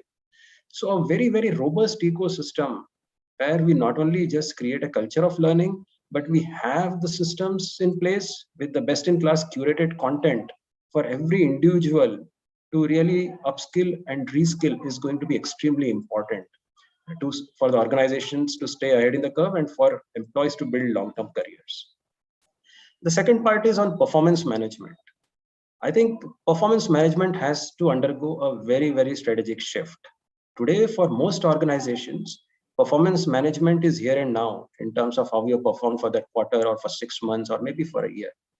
But I think a focus has to be also in terms of how performance management can be leveraged for competency development, for skill development, for enhancing the opportunities for an individual to rise to his or her potential. That's the only way we can get extract best out of each talent that we have. So I think performance management has to undergo a very, very strategic shift. The third is basically on engagement. And in Infosys, we have created a 5C framework where the 5 C's stand for connect, collaborate, care, celebrate, and culture. And we believe that in this remote hybrid environment, each element has to play a very, very key role, important role. The managerial connect, there is no substitute to it, but we also need to make sure that we connect enough with the managers. First of all, managers should feel that they are in control, they are empowered, they are enabled. So organizations have to really focus on enabling managers and empowering managers. The second is, as part of Connect, all the fresh hiring that we are doing at entry level or at laterals, I think a lot of them have not seen the organization, they have not met their teams. So having a very effective integration program, I'm not calling the word onboarding, but integration program is extremely important for them to really be part of the team and give the outcomes that are expected from anybody. The third part is about celebration. Now, it is very important that these are stressful times. People are going through personal challenges. There are the expectation from the client has not changed. It has not decreased. So when somebody is contributing in this environment which has more stress than before, I think it's important for us to celebrate more. That's why we need to have a framework where we actually celebrate more often than we used to do earlier. The fourth element of the fourth C is care. Now, care is extremely important, be it physical wellness, be it mental wellness, be it making sure that the family is taken care of. So I think it is important for the organization and managers to create an environment where care actually becomes very, very core to the culture. And the last part, the fifth C is culture itself. And when I say culture, a culture is an organization culture, but ultimately it aggregates from each of our projects, each of the small portfolios that we have within the organization. And hence it is very important that at all levels of the hierarchy, we have a very consistent way of leading by example, showing our value system through our behavior, and making sure that it percolates down at each level of hierarchy. So I think engagement is extremely important. And in the next 10 years, I think this will be a big, big focus area along with wellness. The next part I want to talk about is on the analytics. Today, I think, at least in IT industry, demand is not so much of an issue. Supply is a big issue. We have seen unprecedented talent war, right? There is shortage of talent. And hence, I think in this situation, analytics becomes extremely important. The kind of data we have is humongous, at least for the mid-size and large organizations, and it's important that HR provides the required insight for the organization to take right decisions and give the right provide the right ROI for the investments that are being made. So I think analytics will play an exceedingly important role, and each HR person also should gain expertise on people analytics. It's not about a centralized analytics function.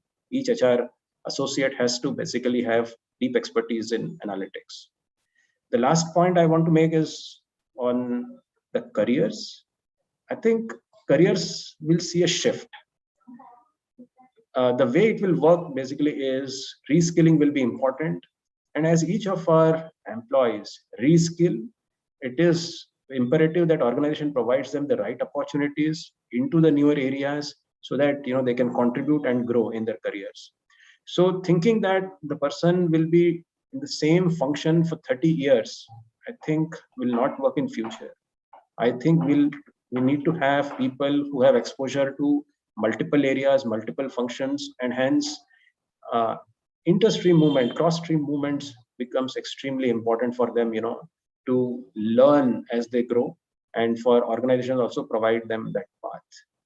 So these are the strategic shifts which we are already seeing. It will further amplify.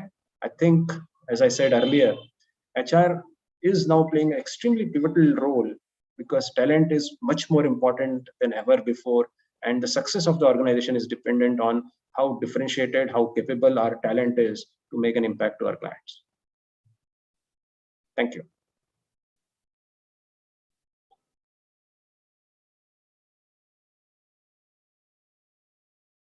I think Dr. Chaudhary, you are on mute.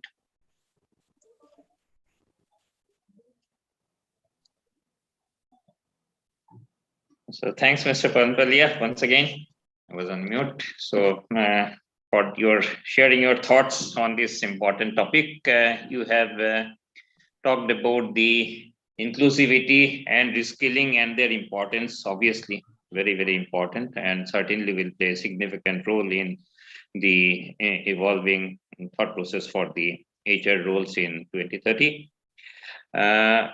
You have also talked about the 5C frameworks for your organization, Infosys, and we understand that this is not only Infosys, these similar things will be applicable for other organizations as well. So since we have only 5 minutes time, we will take only one question each for all the speakers. Some of the questions are there. I'll take one question for each speaker. This is for Mr. Santosh Panpalia. How engagement and innovation among teams can be promoted while they are working remotely? Mr. Panpalia. Is this question clear? Yeah, definitely. If you can briefly mention your thoughts on this. Sure.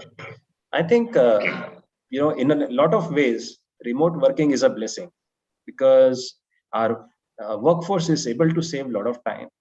They are able to have a flexible environment where they're not stressed out because, they have the right to take decisions in terms of, when they can work and when, they can utilize some time for their personal needs.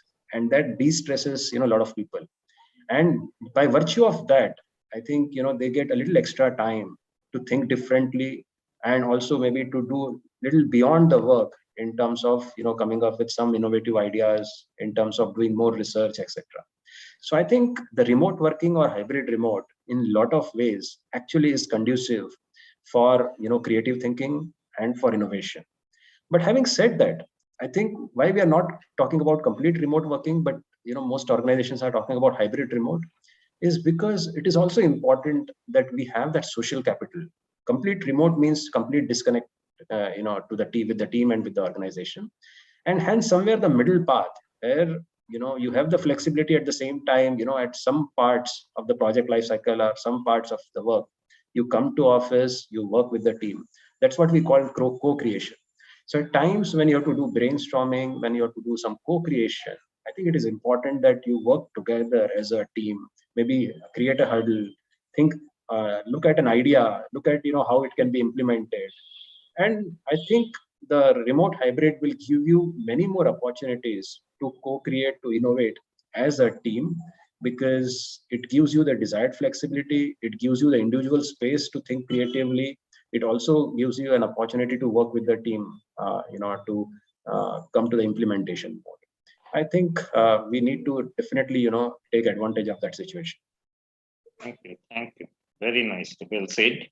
Yes, as you rightly hope that the work-life balance probably will improve with remote working, as well as the hybrid remote working, because the personal connect is also important. Thank you for your thoughts. Very well said. The next question is for Mr. Ajay Singh Roha. Is there any HR strategies already in place for anticipated crisis in new normal and in future? Yes, of course, there are. I would say the voice is echoing, so okay. I can mute myself. Of course, there are strategies in place, and the strategies with respect to engaging employees virtually, doing the campus connect virtually, doing the assessment virtually, and some of these elements existed before. What has happened is, all because of COVID, everything got amplified. And in the current situation, we are seeing things becoming reality. One of my fellow participants talked about artificial intelligence. It is coming. People talked about the advent of electrical vehicle and how the technology around us is shaping the new ways of thinking. It is so evident.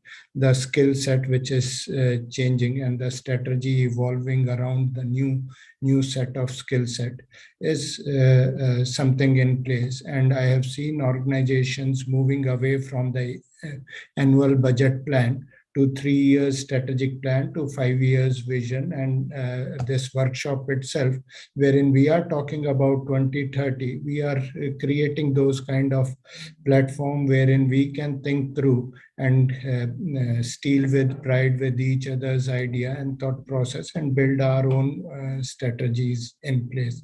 To me, working virtually and work from home are two very big elements of this strategy.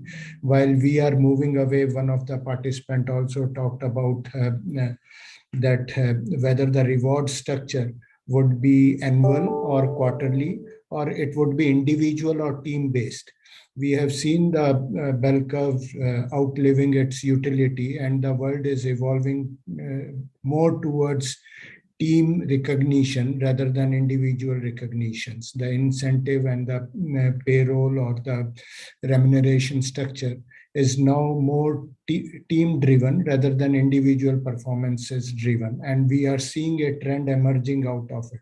It's the initial phase of strategy evolution that is happening. I'm very gradually seeing we would be reaching a tipping point wherein the floodgates would open to move in this direction.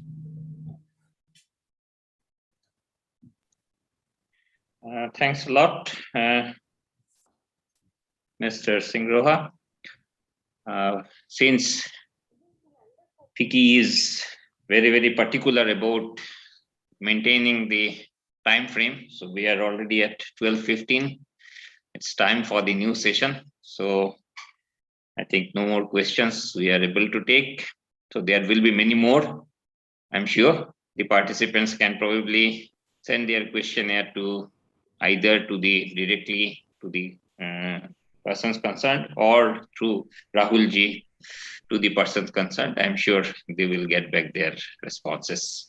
So with this hope and thanking my panelists once again, so I conclude this session. Over to you, Mr. Tulsi.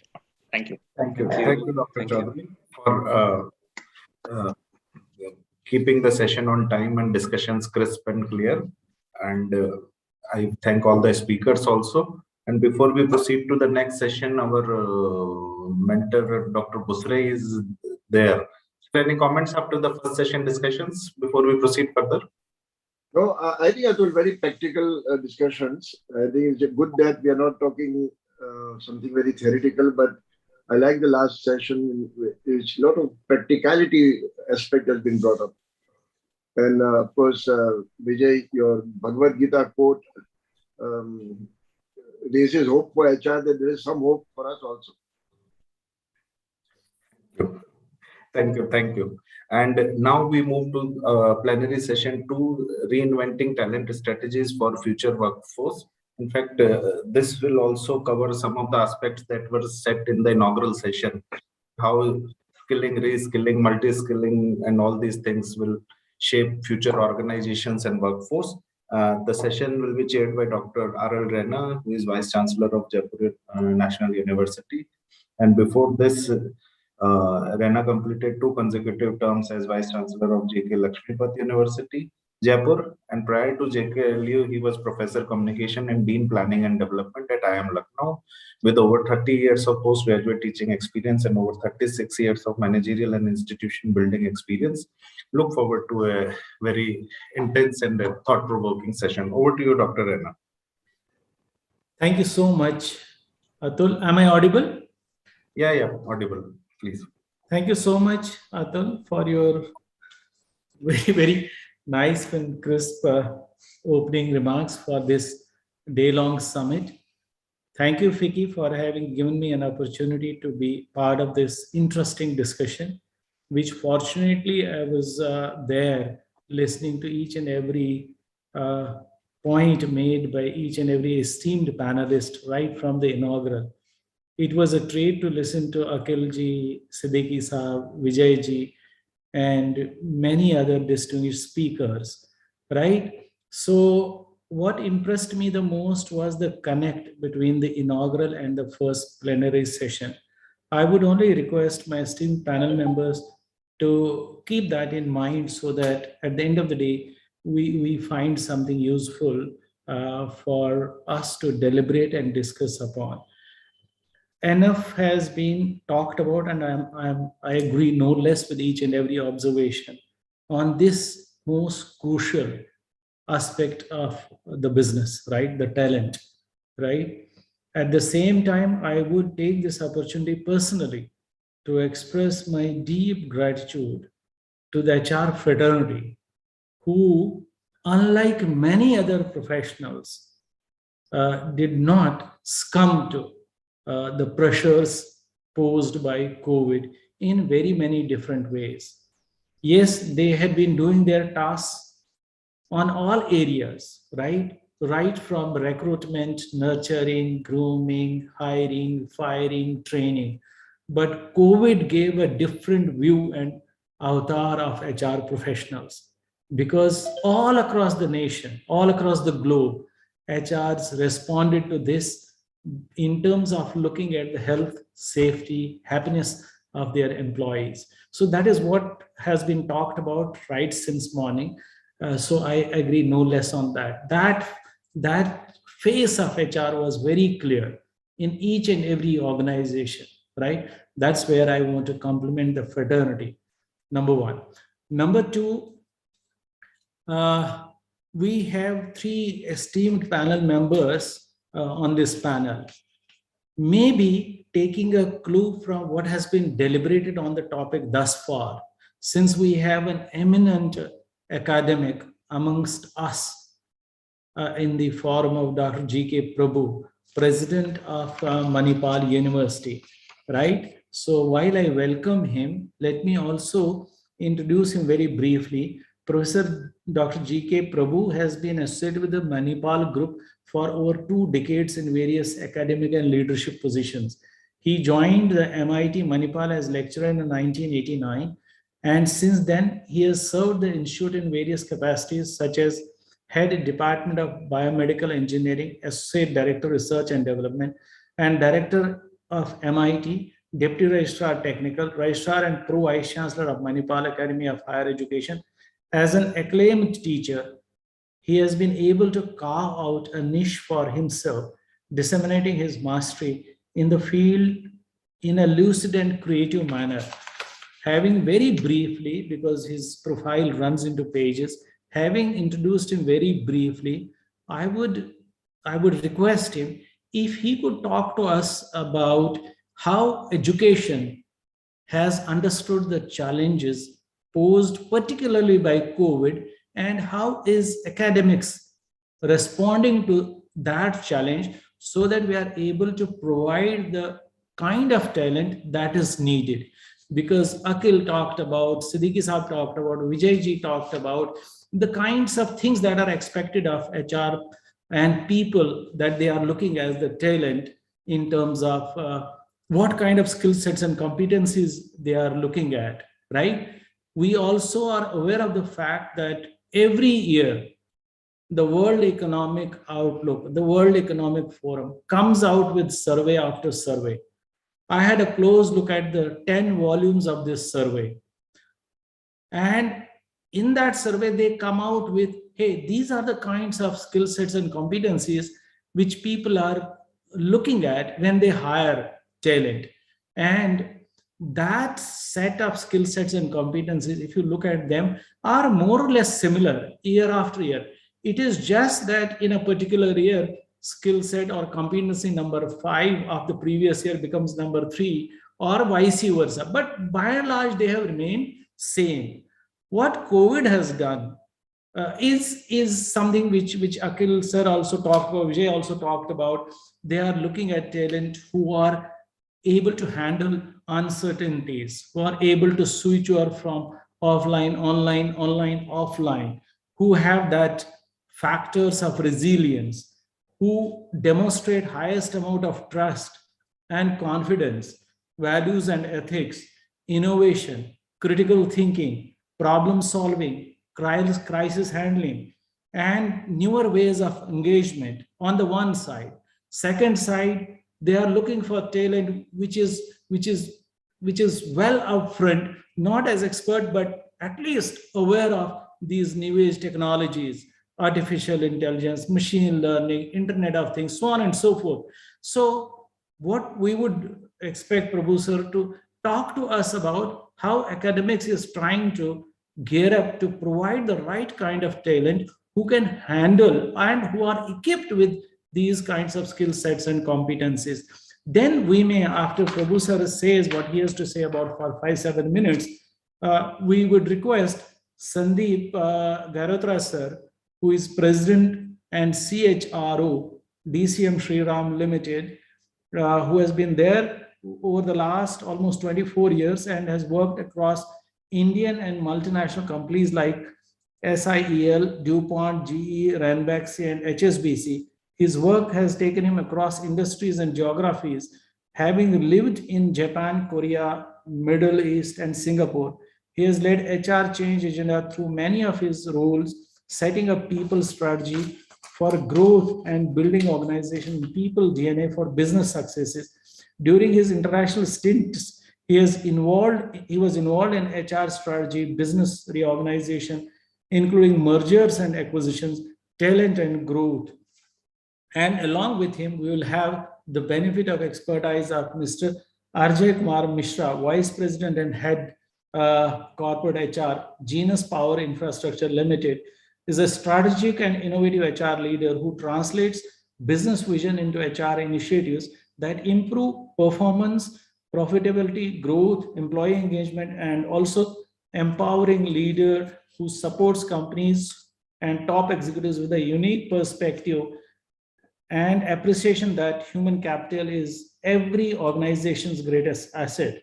He has more than 19 years of experience in manufacturing and software industry in the areas of acquiring and retaining talent and aligning individual objectives with organizational objectives.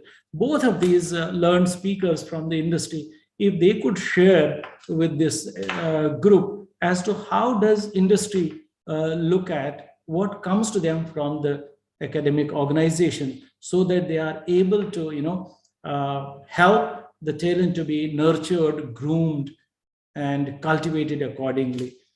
Once again, on behalf of Vicky and on my own behalf, I extend a very hearty welcome to the esteemed speakers, panel speakers of this session, and request Professor Prabhu to start the discussion as to what is academia trying to do to provide the kind of talent which will be well received, groomed, and nurtured by the industry. Over to Professor Prabhu.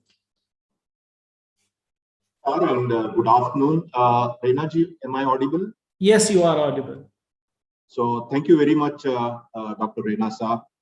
And also I thank and appreciate the FICCI of Rajasthan for creating this kind of a platforms and also getting all the people into the single platform and discuss on this very important issue. So I will be brief. There are only about 5 points that I would like to bring in. All these 5 points as a challenges, it may be a common for all the organization, whether it is an academy or a corporate. But as Reina ji mentioned, that since I'm coming from an university, so the challenges, how it is different and how we be able to manage it, if not fully, partially. So this is something that I would like to highlight, and then I conclude that. So as mentioned, the pandemic has raised a very significant challenge in the talent management. The first one is mass layoffs and resignation. And this is something which is very, very common for all of us. There are some organizations, because of this COVID and financial sustainability, we keep hearing some kind of a mass layoffs. And this is how the good talent also in the process we have lost. And the another thing which is also happening is the mass resignation also. That means there is a one difficulty, it is arising from the employer side, and the another is from the employee side also to the organization. Of course, as a university, as a Manipal University from where I am coming, and yes, there was not a single person, whether it is an academic or a supporting staff or any housekeeping staff, there is no layoff, no reduction in the salary also. This is how we try to manage it. But of course, for a particular year that we could not give the increase because of a lot of uncertainty, financial sustainability and all. But this is the one important challenge in the management of the talent. But we feel the second part of it, basically it is a lot of people, the talented people, now they are resigning. to the job, and the reasons are very, very different. Because of that, there are some people initially the mobility was not a big question. And today, because of the mobility problem, and many of the people, let us say there are some faculty from the southern part of India, and they are working with us in Jaipur. So in case if there is some connectivity, they can go to their native place very easily. But these travel restrictions and the commitment they have there with their own family and other things. So these people are now permanently resigning and going to their own native place or nearer to that.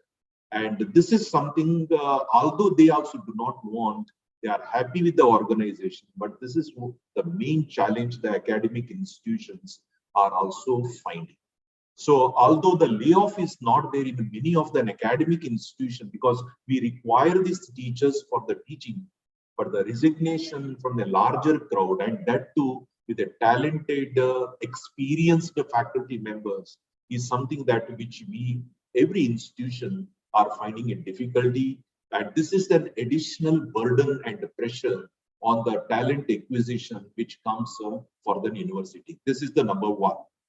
The second very important point is a potential trust deficit between the employer and employees. And this is, again, it is a common topic for the corporate as well as for an academic institution. We keep hearing that why there is a potential trust deficit, because previously every employee were very happy about getting their compensation, the same amount of compensation and same amount of increase, or depending upon the performance of that candidate or the performance of that organization. But in this COVID, because of an uncertainty, what happens because of financial sustainability and the difficulty, there is some cut in their compensation which happens.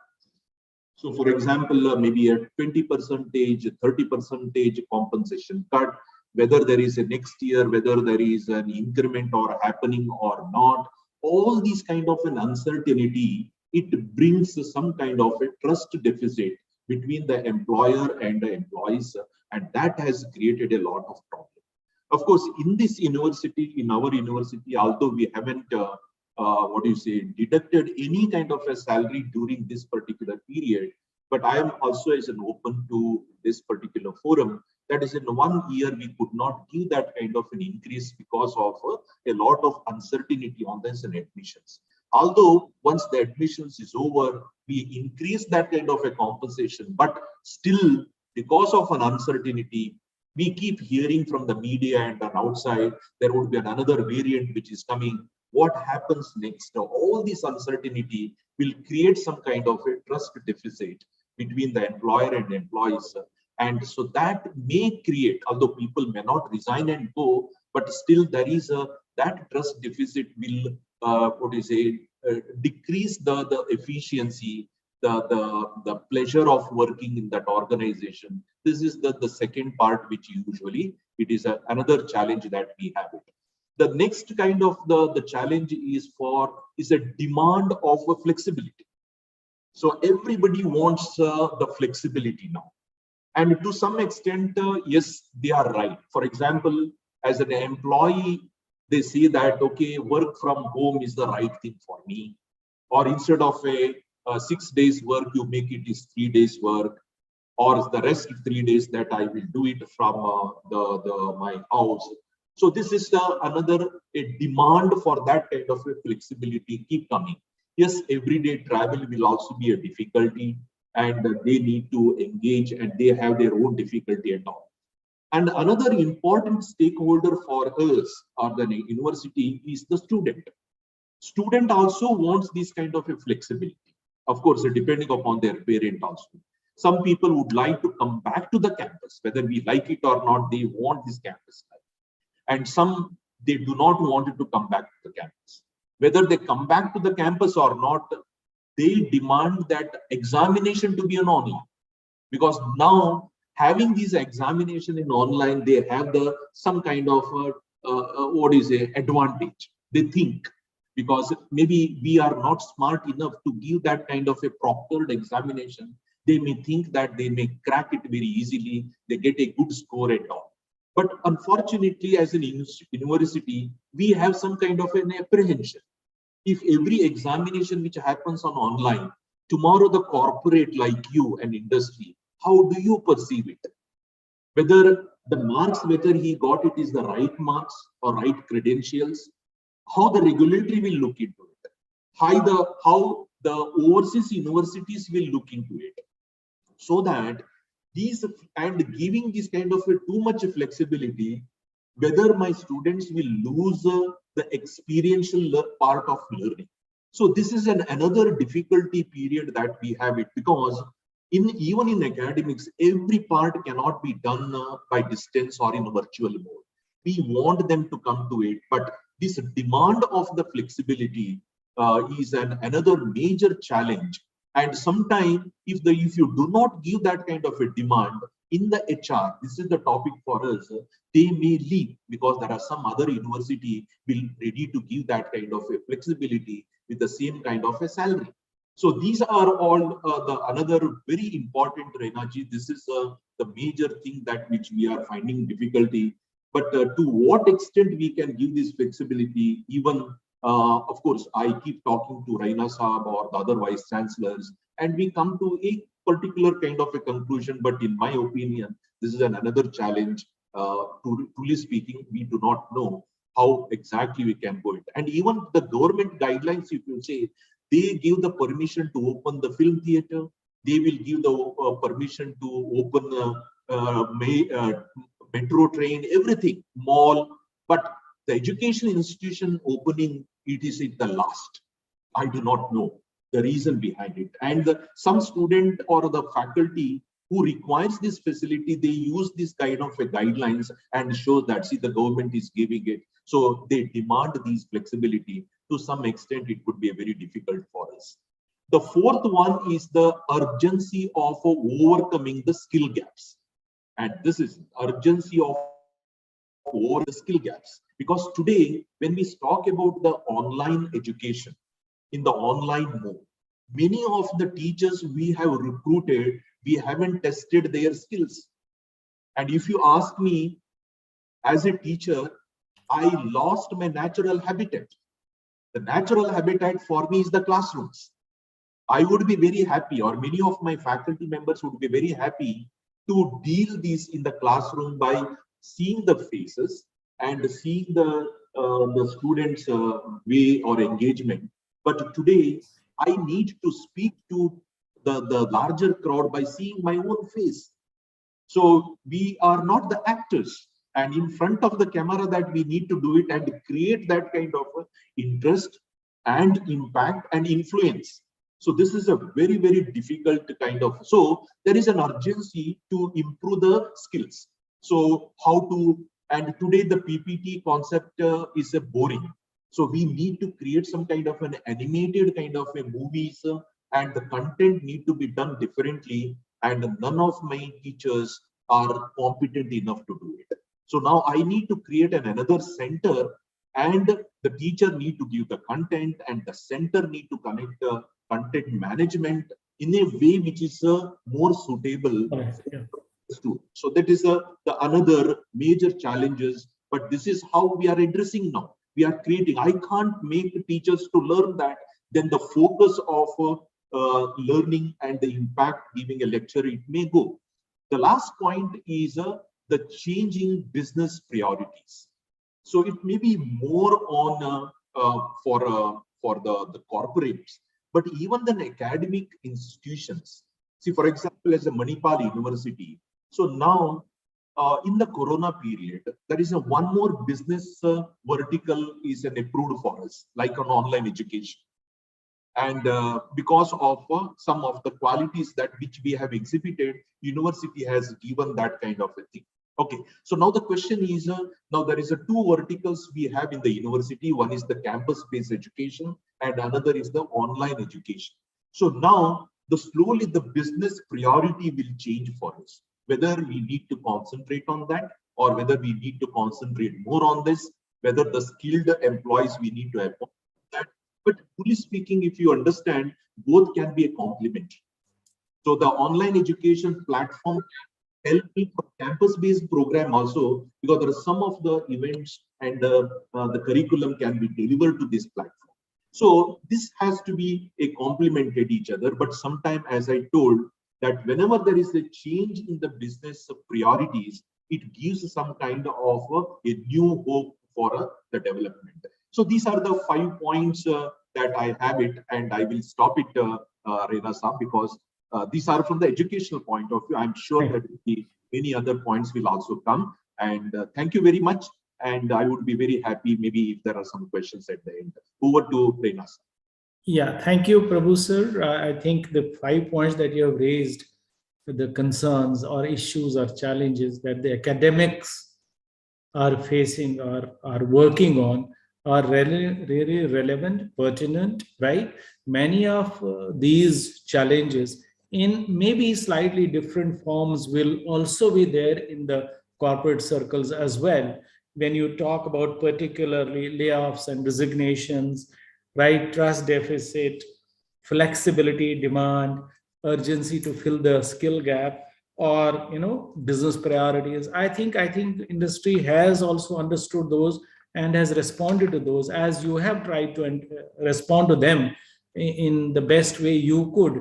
Let us hear from the learned speakers from the industry as to what do they foresee in terms of the talent acquisition, retention, nurture, mushrooming, grooming them for the days ahead. We have with us the second speaker of the panel, Mr. Sandeep. Can I request Sandeep sir to just share with us and enlighten all of us on as to how is industry trying to respond to this challenge? Over to Sandeep ji. Yeah, hi.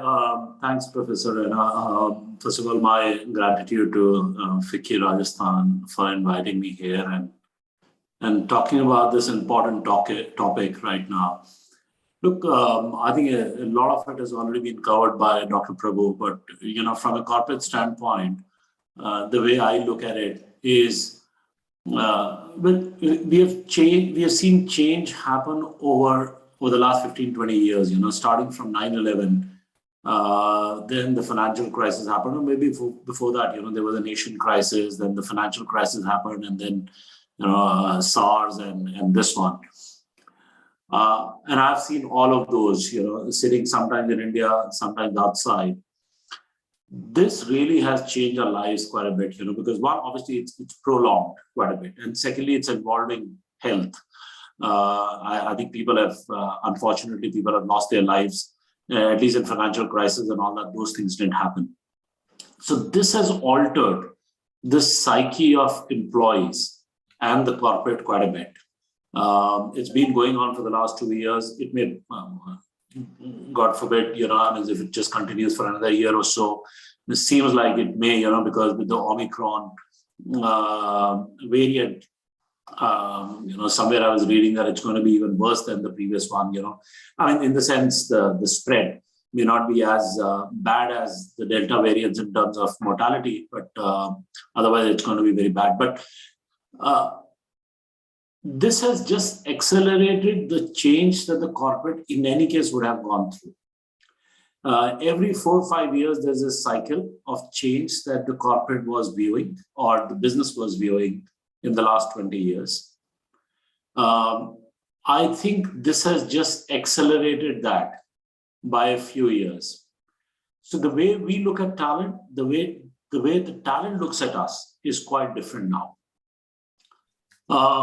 Like some of the previous speaker, Dr. Prabhu, talked about, technology has started playing such an important role. Just to give you my own example, I got hired in this company. I was in Singapore and I got hired in DC Insurance about 3 months ago, all through virtual interaction. All through, this is a very senior position for them, large Indian conglomerate. They're hiring their head of HR through video conferences, through Zoom. I mean, it's never heard of. And I think the talent has to get adjusted to these realities, these changes. The corporates would have to get adjusted to these realities and changes that would happen. couple of other points that may happen very soon. One is the economics of business. Look, when we talk about economics of business, it was all about creating market valuation for the companies that you work for, and stakeholder value and all that stuff. Previously, it was only linked to the top line and the bottom line. So it would be multiples of either the top line or the bottom line, and that's what really determine your valuation.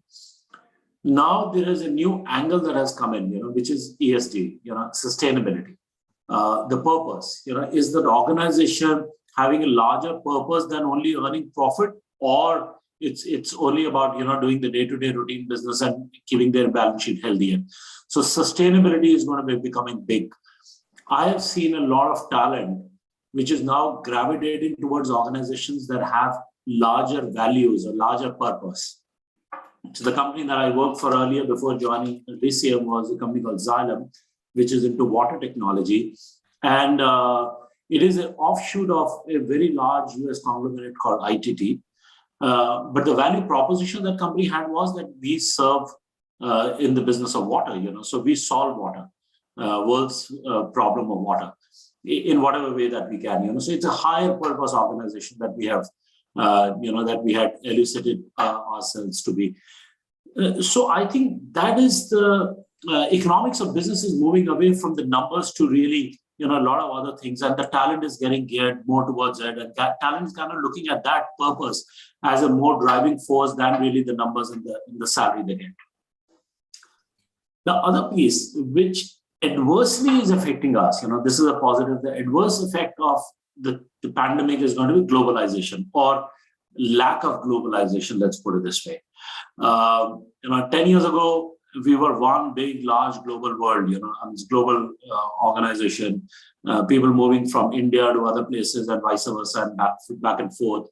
So the talent was pretty much global. Unfortunately, this COVID, what they've done, and a bit of a nationalism also in many of the countries has done it. It's created a bit of a boundary, so to say, for talents to move around. So now you see a lot of expats coming back to India because they feel that they don't see themselves living in the other countries for a long period of time. And even to the point, a lot of students would go to the US and UK and other parts of the world for studying, are not finding enough jobs, and they're coming back to India. So this de-globalization to a certain extent has kind of affected the whole talent market as well. So there's a bit of a challenge on that front. But I think it's all going to be momentary. It's again going to go back to the previous ways where it was. But for the time being, there's going to be a little bit of a blip. And the last piece, which is going to be extremely important, is that career is no longer going to be a non-linear. It's going to be a non-linear affair now. It's no longer going to be a linear affair. Wherein, a HR guy continues to be doing HR rest of his or her life. I think those myths are going away. You could move to different functions, different businesses. The talent is becoming a lot more portable than what it was, let's say, about 15, 20 years ago. And that is also creating a challenge in itself. People who have had multi-dimensional learnings or angle to their profession are the ones who want to succeed. Multi-dimensional career plus language and all that stuff. So these are the few things that I would say are kind of changing. There are many of them, but I think I don't want to bore the audience to death. But I think these are 3 or 4, I would say, the top ones that really comes to my mind. Thank you, Sandeep. Well said.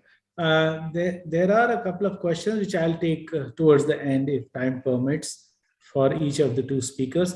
But before that, may I request now Ajay to just share his words of wisdom with the panel on the topic that we have opened up already. Oh, yes.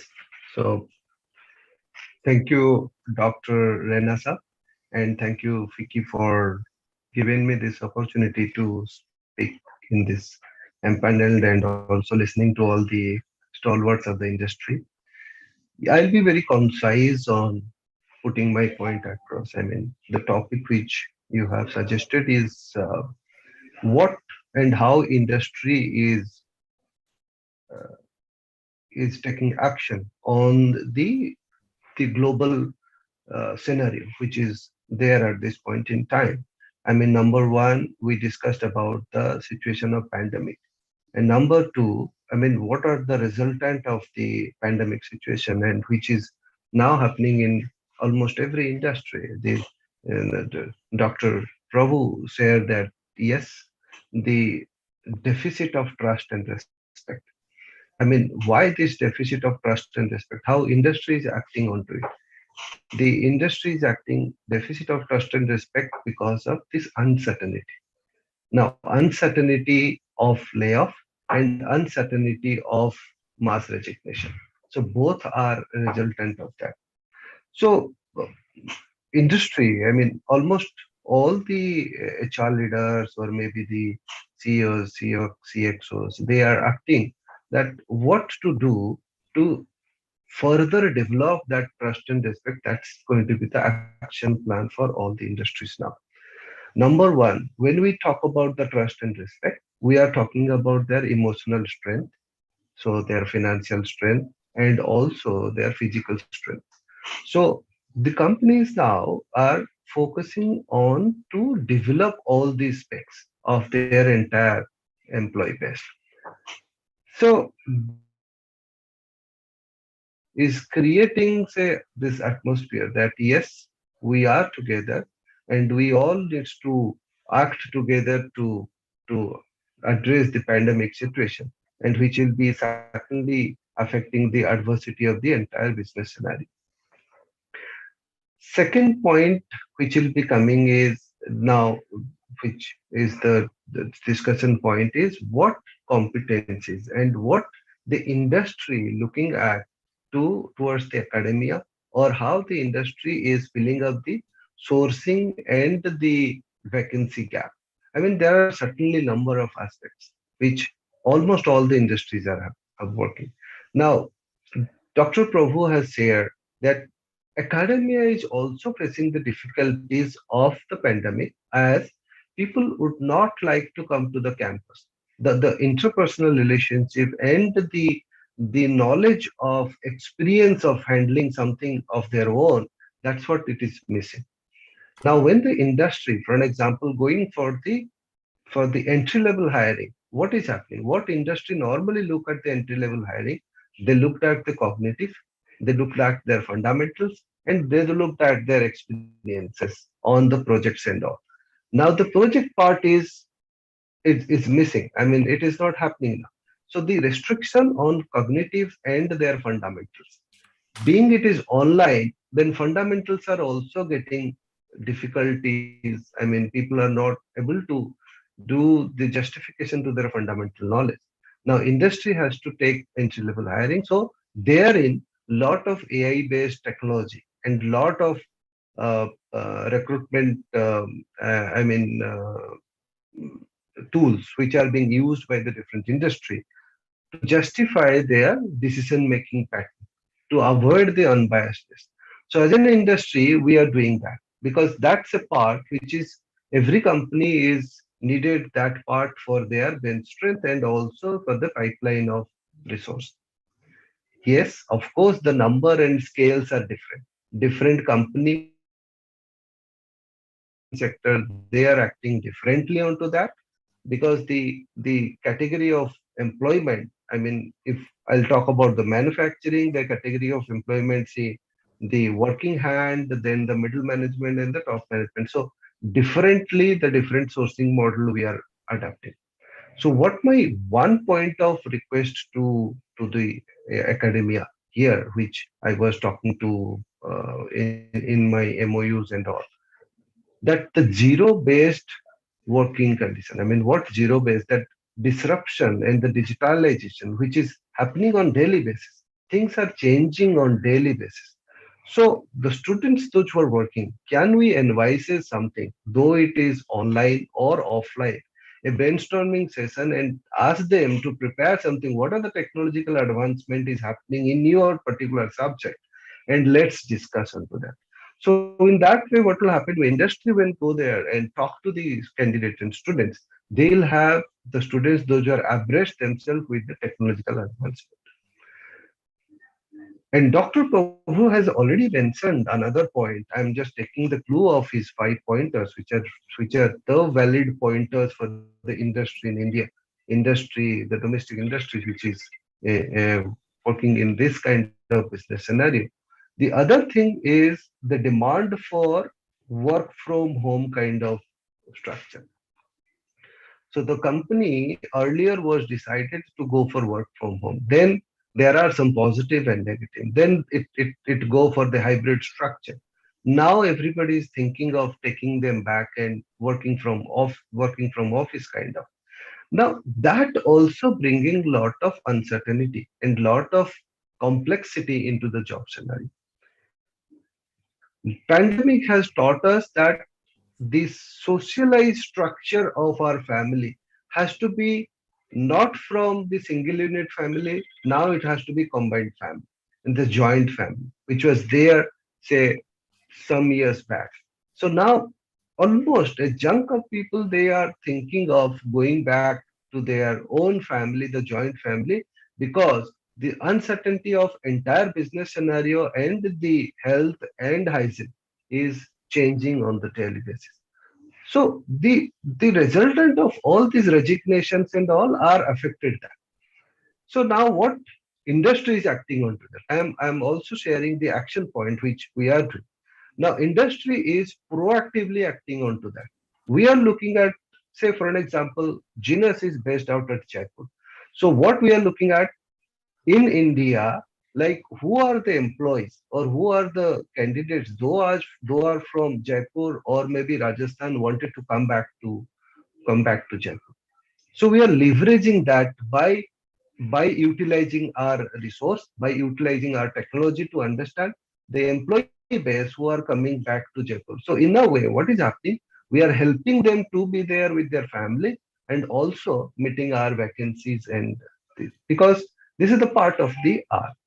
And the point Dr. Prabhu has, I mean, this is my last point. Dr. Prabhu has said that yes, the business scenario is changing. Of course, it is changing because global scenario, because everybody has to be into this business. Everybody has to see. I mean, all the industries are not probably not working at their 100% at this point in time. So industry is working at 60%, 70%, or maybe 80% at this point in time. But the fixed cost and the other cost, which is there for the 100% as per the business. And Indian, I mean, the entrepreneur of Indian, they have the psychological, emotional attachment with the employees. As Dr. Prabhu has said, none of the industry, most of the industry, they haven't gone for the layoff at this point in time. Yes, some of the industries they have reduced the salary, cut off the salary for certain percentage, but laying off is beyond our emotional attachment with the employee. So that part is not there, but that situation is being created. So all these mixed together, industry is working on to that. Competency, what we are looking at, we are looking at the fundamentals and how to handhold. It is not that to tell academia that to provide this, but how to handhold with them to get the things done. Very well said. Very well said. I must thank all the three esteemed panel members for so brilliantly making their points, which are loud and clear.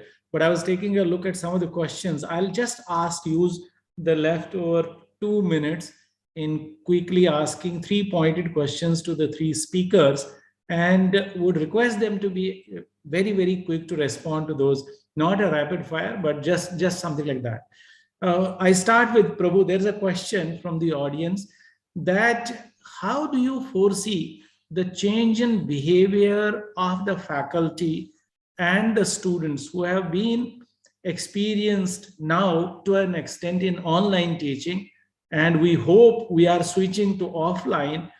It has already happened at various places. It is happening in patches. So how do you foresee the behavioral issues being taken care of by academics in terms of the faculty as well as students from switching over again from online to offline? Yeah, so In my opinion, it is a mixed. So to some extent, a group of people are very happy because to come back to the normalcy, because they think that, as I told you, the larger group of teachers are finding, okay, we are coming to our natural habitat. That is the good part of it. But in the whole process, that people are also very happy that they have learned something at their own personal level, and the competency is also increased. And although this was required, Raina sir, but this the whole digitization, this has forced us to do it at a faster pace. So as far as the faculty is concerned, I'm very happy. Now they will come back, accept it with a very positive kind of a note. Okay, that is the one part. From the student point of view, yes, people are very happy to come back to the campus, because in the student there are two ways of learning, which is one inside the classroom, one is outside the classroom. And inside the classroom, anyway, to some extent, the university, all a larger university, has made their own effort to provide this kind of a knowledge, and without disturbing their academic cycle. There will be no delay at all. Okay, so people are, we did that. But now the outside the classroom learning, all the students are very happy to come back and also have the experiential part of it. But they may still look for some kind of an hybrid mode. The students' behavior, they enjoyed some of the classes. And some of the classes, if they don't enjoy, they liked it. Okay, so I can be freelance. So now the question from the students' point of view, also it is a mixed. So maybe it is also a new learning for all of us. Corona may not go easily, and even the hybrid mode also will need to be continued. And this need to be understood by the administration, need to be understood by the teacher, and need to be understood by the student. So and their parents and guardians as well. Yeah, thank you. Thank you, thank you. A quick question to Sandeep sir. You talked about, there is a question for you. You talked about career, linear and non-linear, right? Did you mean that HR professionals will switch over to other roles in other functions of management, or HR professionals will switch over in their own HR domain, maybe from one area to the other? What did you mean? There's a question on that.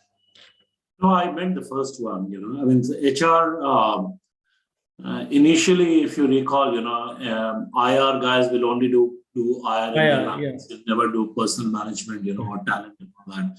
Well, those walls have got broken in any case, some time ago.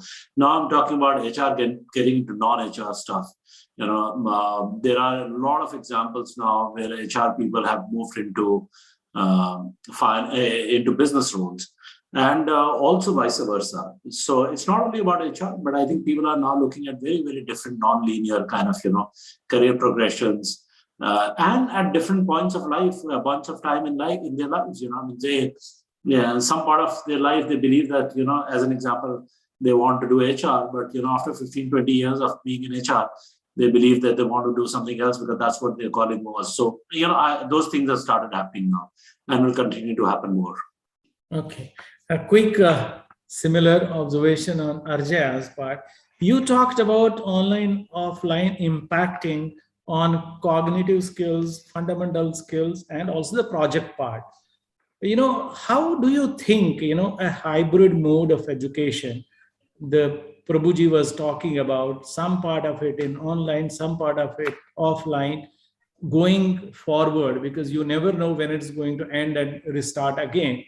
Don't you think that hybrid mode to a large extent will take care of equipping the youth, the talent in all these three skills, or you still have some apprehensions of one kind or the other?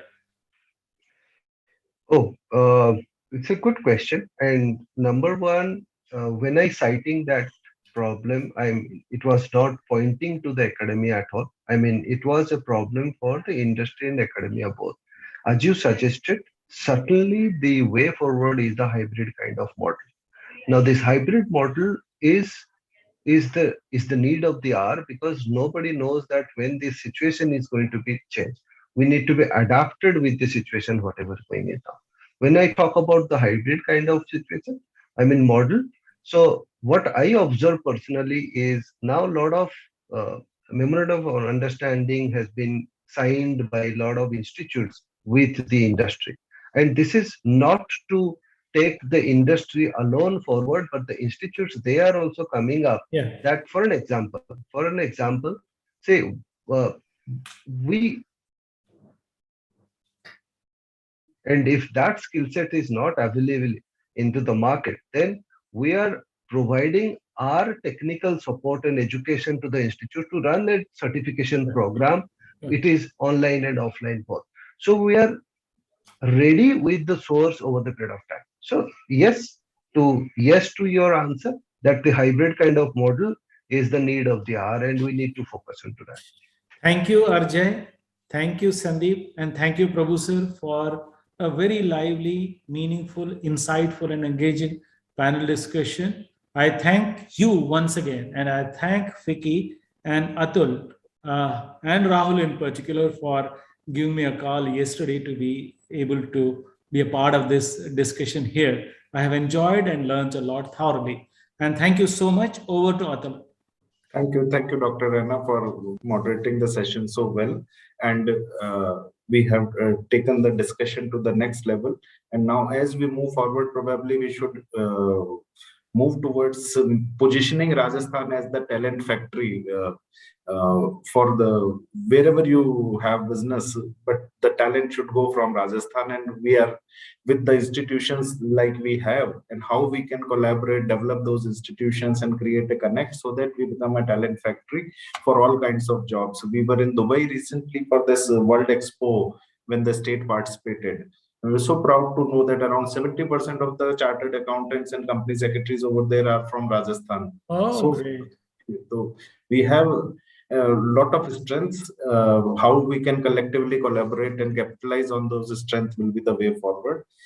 Vijay sir, can you put your video on at least? Rahul also? Can you put your videos on for a second at least?